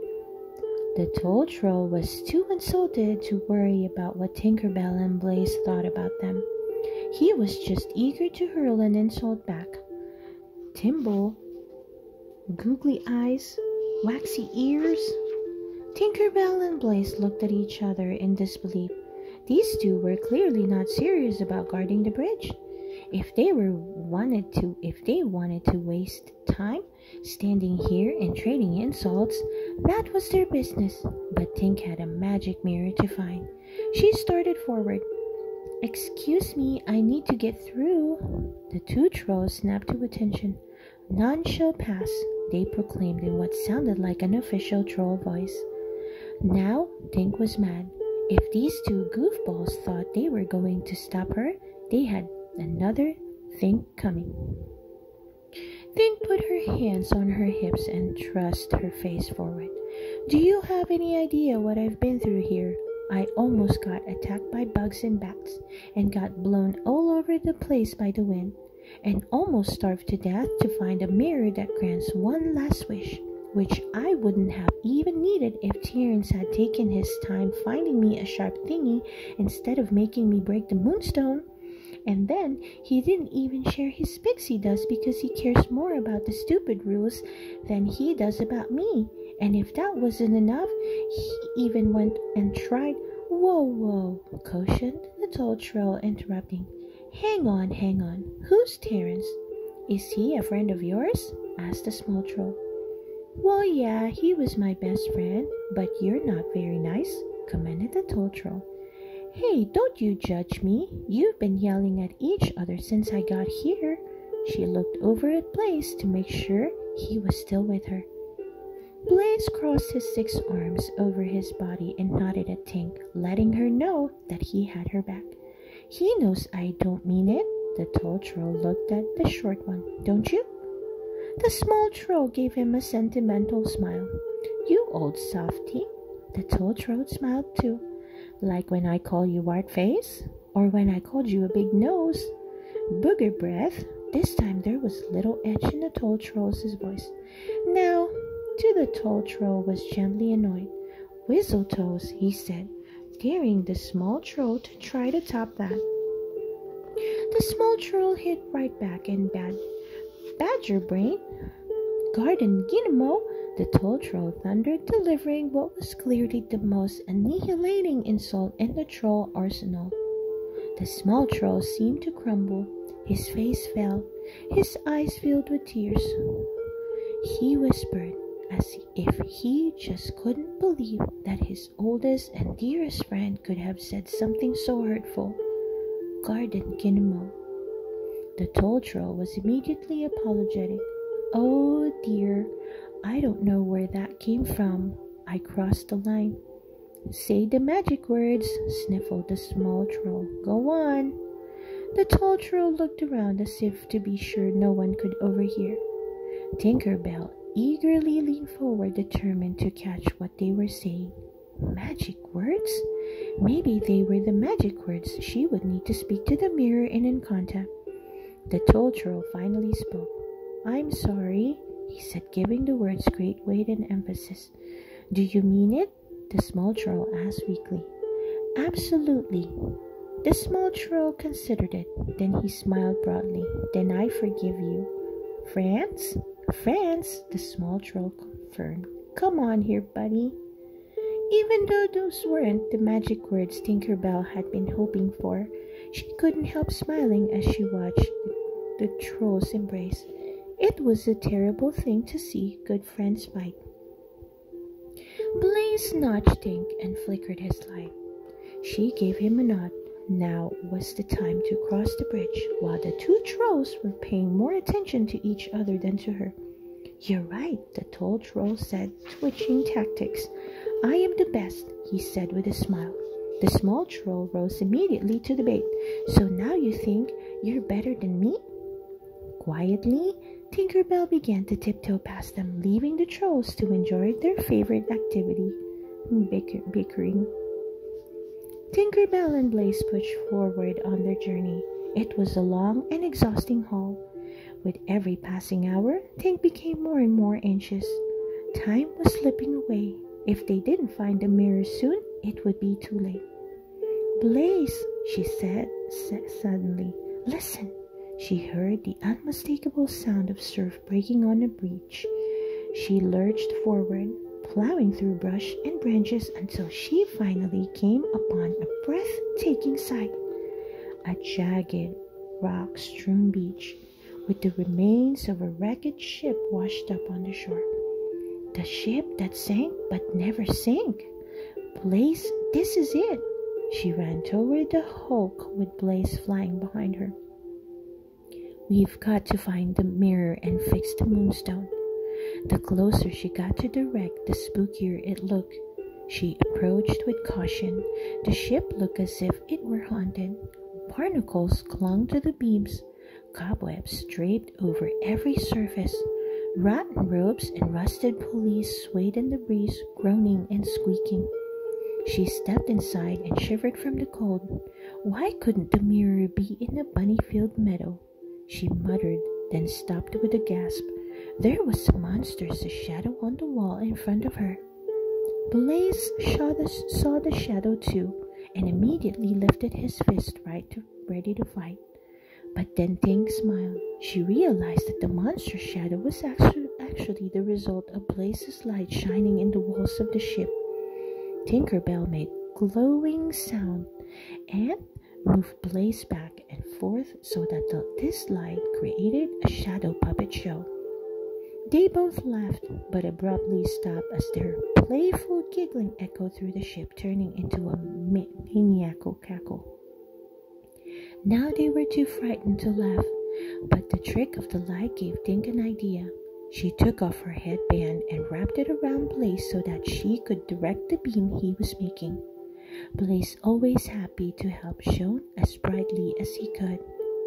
They climbed through the ship, making their way to the captain's quarters. The farther into the ship they went, the darker and scarier it got. Tink tried to ignore the thundering beat of her own heart. They edged along broken ledges and rotten floorboards. Finally, they entered the captain's bedroom. The once grand chamber was littered with cobwebs, barnacle-stained wall hangings, and rusted iron furniture. Tink moved Blaze around and peered into the corners. "Look, Blaze," she cried. High up, hanging from a dagger plunged into the wall, was a satchel stamped with a skull and crossbones. Tinkerbell fanned her wings and tried desperately to reach it, but she couldn't. She drew the compass needle from her belt and thrust it at the satchel like a spear. The spear struck the satchel and ripped a hole in its side. A river of precious objects poured out of the hole. Tink had to jump aside quickly to avoid being crushed by the falling stream of treasure, most of it clearly stolen from fairies. Tiny silver looms, gold caps, rings, cups, vases, shoes, and paintings fell in the mound. A fairy-sized ring bounced off Tink's head. She caught it and slipped it on her finger. Nice, but she wasn't here to find jewelry. She stared at the huge twinkling pile. What do you think, Blaze? Could the mirror be in here? Help me look. The firefly hovered overhead as Tink pawed through the loop. She drew back and gasped when she found something absolutely astonishing. She saw her own face staring back at her with enormous eyes and a mouth wide open. The face looked as surprised as Tink felt. This could only mean one thing. Tink was looking at a mirror. "It's for real," she exclaimed. She picked up the looking glass. The gold handle and seashell frame were embellished with precious pink pearls. Tinkerbell tried to stay calm. The solution to her problem was finally in her hands. All she had to do now was repair the moonstone. She removed the fragments from her own satchel and laid them carefully in front of the mirror. "Okay, deep breath," she told herself. "Clear your mind.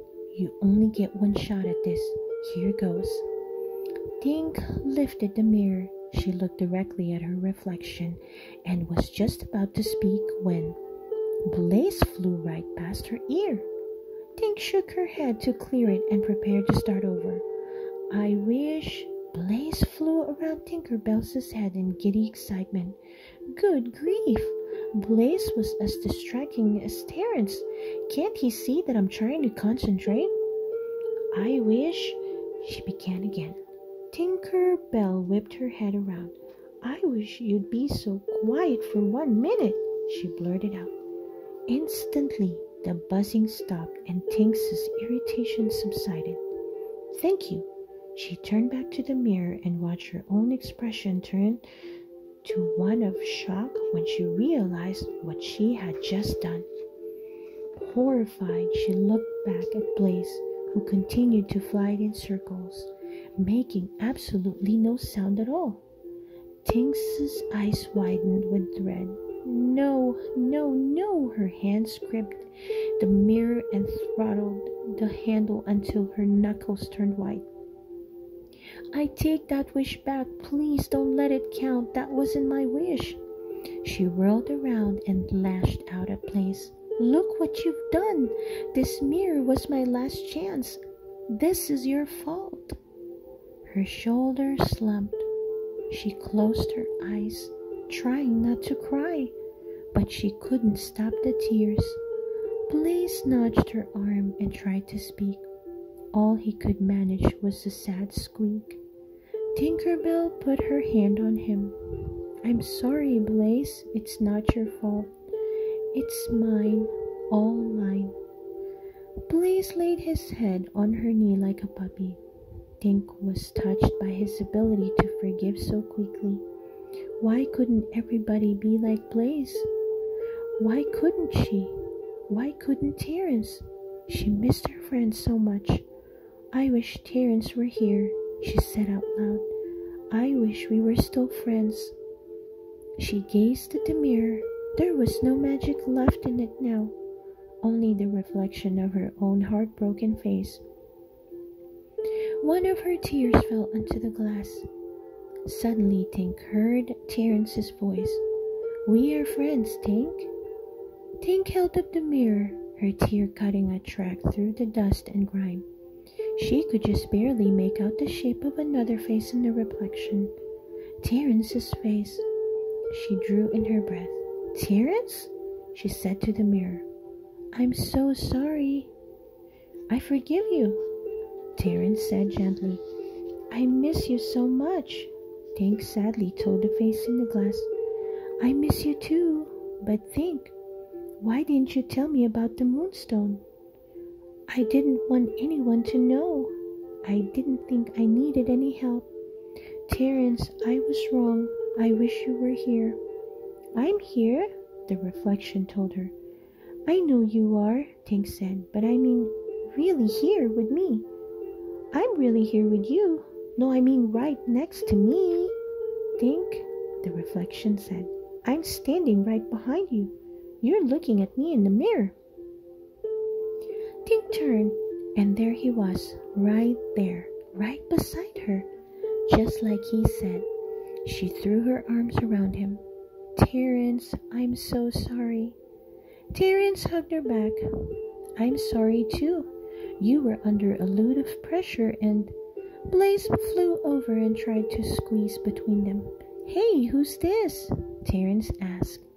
Tinkerbell stood back so that Blaze could get his share of hugs. "This is Blaze. He's been a big help in some tough spots." "It's a pleasure to meet you," Terence said to Blaze. How did you find me? Tink asked.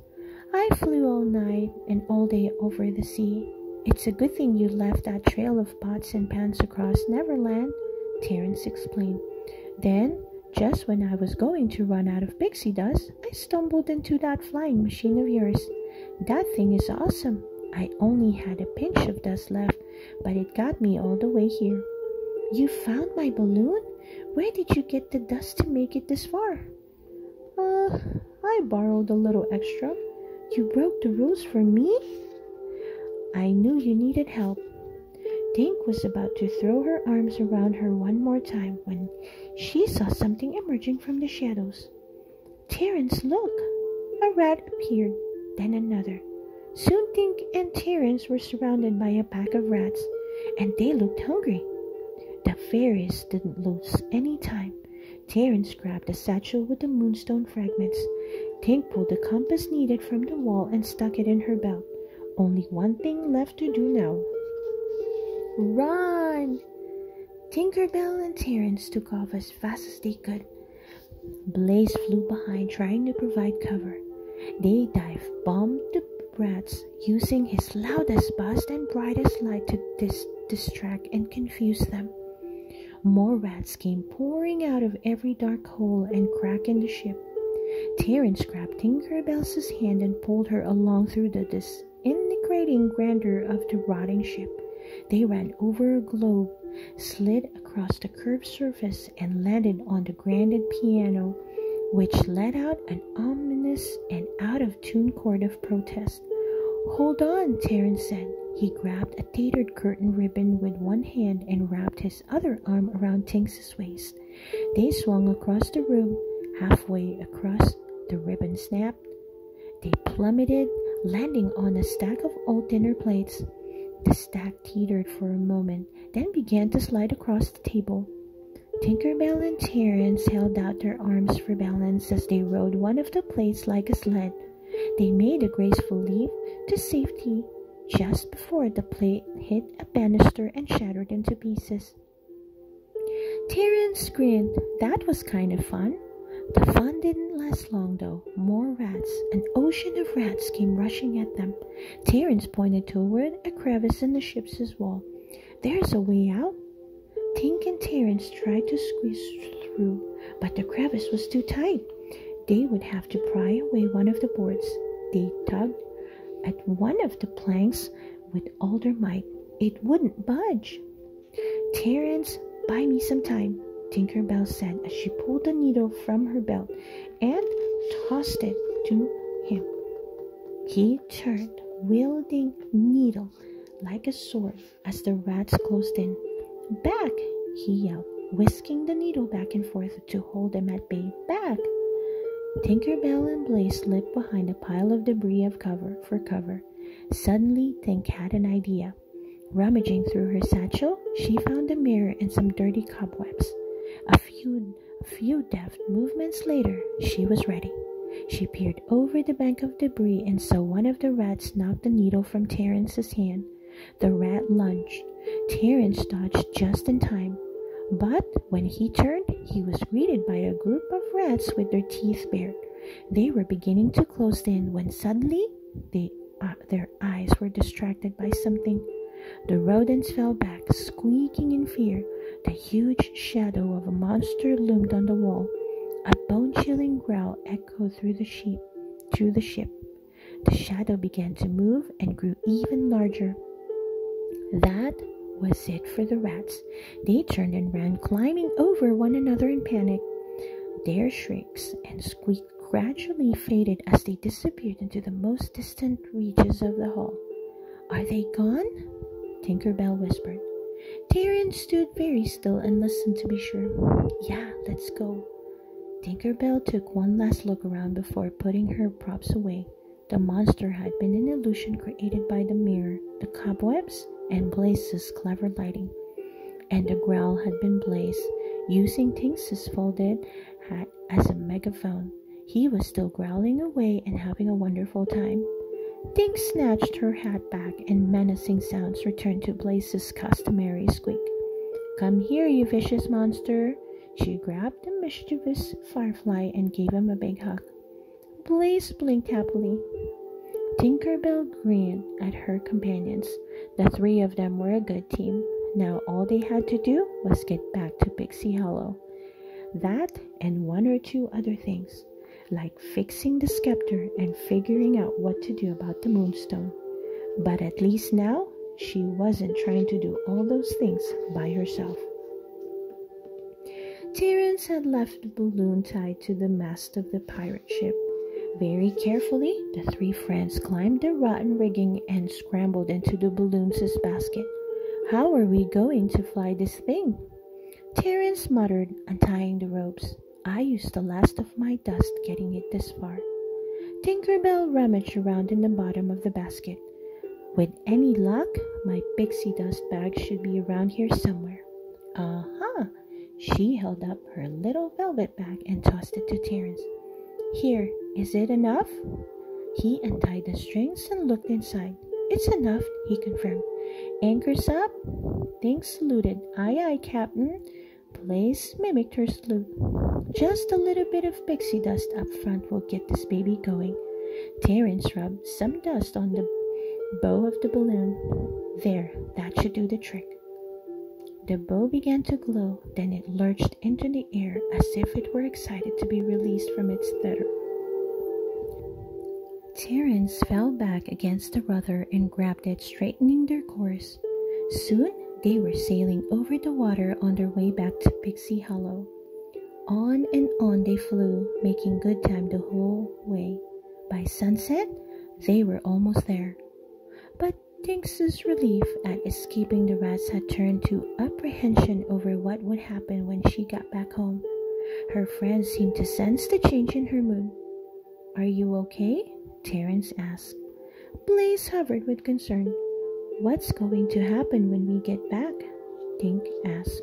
She picked up the bag that held the moonstone fragments and shook it sadly. "Would you happen to have an extra moonstone?" Terence's face grew serious. He picked up a bag from the floor of the balloon. "I don't know if it will help, but I brought this." Tink opened the bag. "My scepter!" She took out one of the broken pieces of the scepter and examined it next to a tiny shard of moonstone. Was there any way to repair them? Any way at all? Terence leaned over her shoulder, and Blaze flew in close so he could see.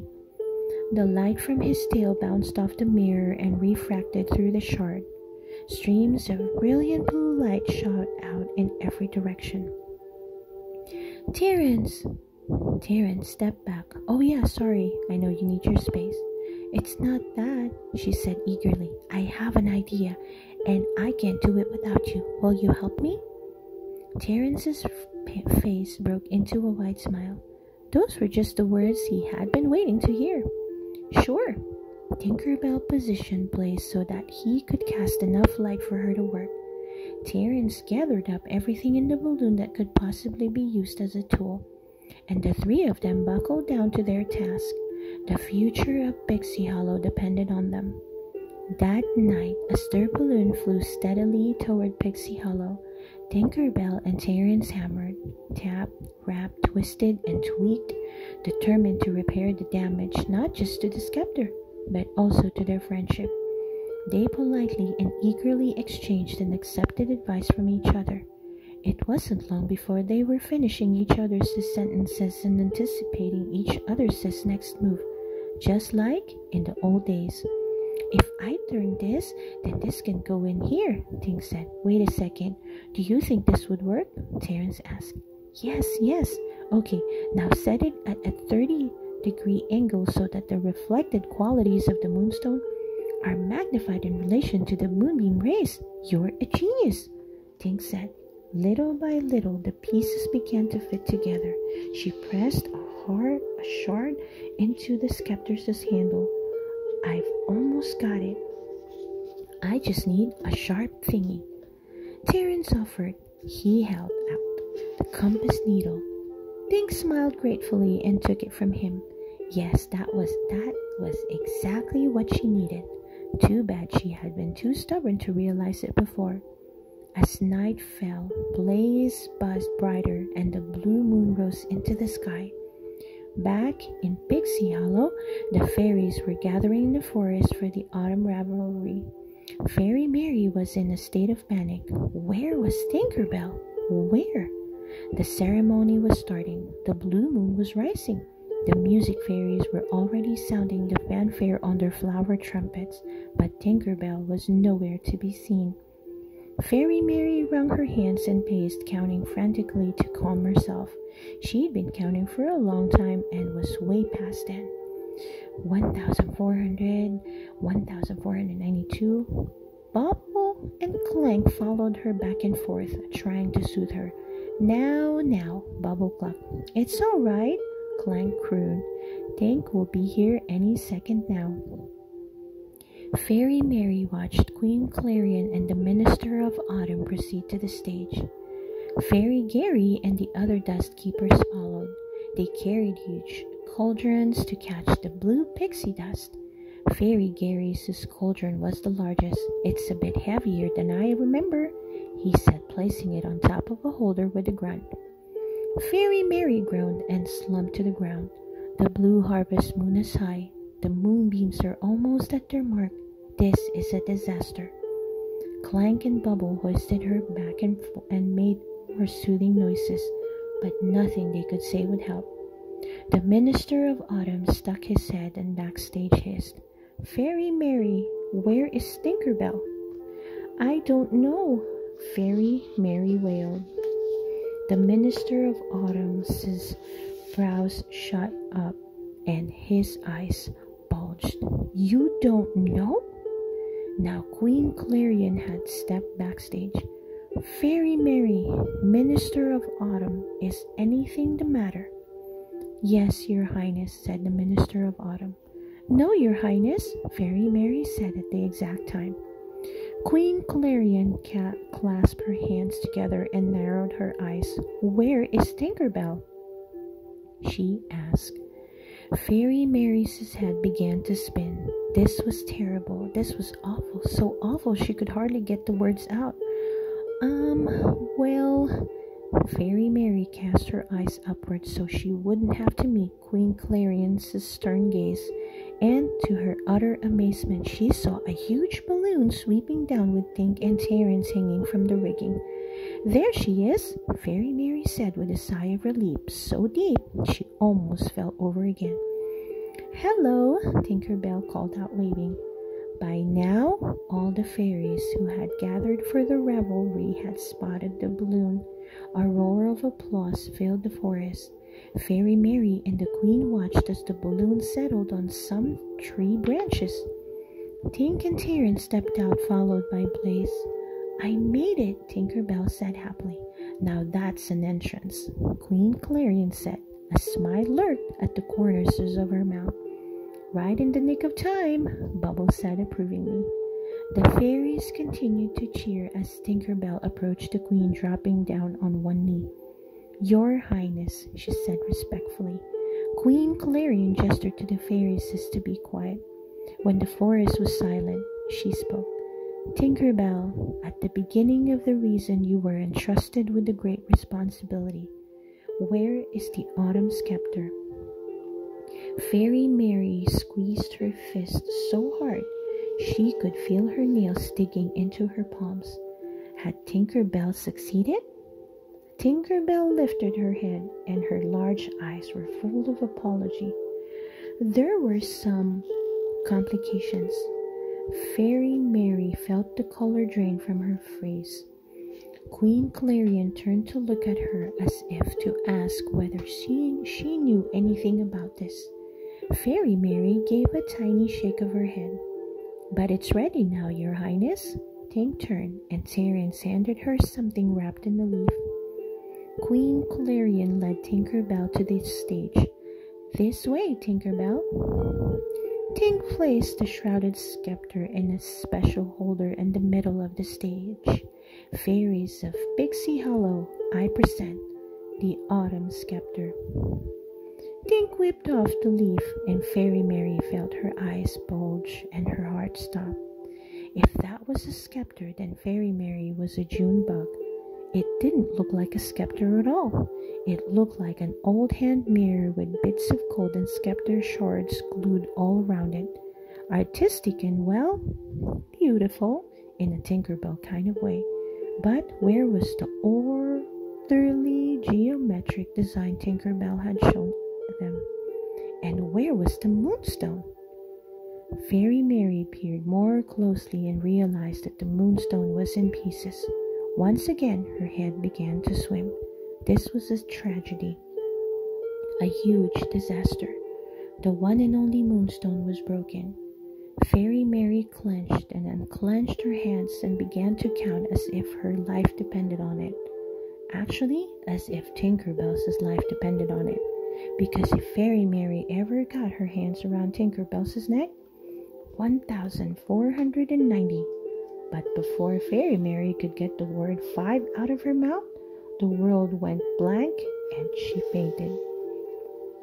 Tinkerbell saw Fairy Mary collapse. No, don't worry, Fairy Mary. It's okay, just wait. Tink sounded confident, but inside she was quacking. Will it work? Would it really work? Fairy Mary woke up, but she didn't look happy. Terence stared up at the moon. Come on, he urged. Please work. Tinkerbell whispered. Blaze flew in circles and crossed his antennae. As all the fairies watched, holding their breath, the moon moved into its final position. Its rays touched the scepter, and the result was spectacular. Thousands of beams reflected off the fragments. Brilliant blue rays went striking into the crowd, followed by a light shower of blue pixie dust raining from the sky.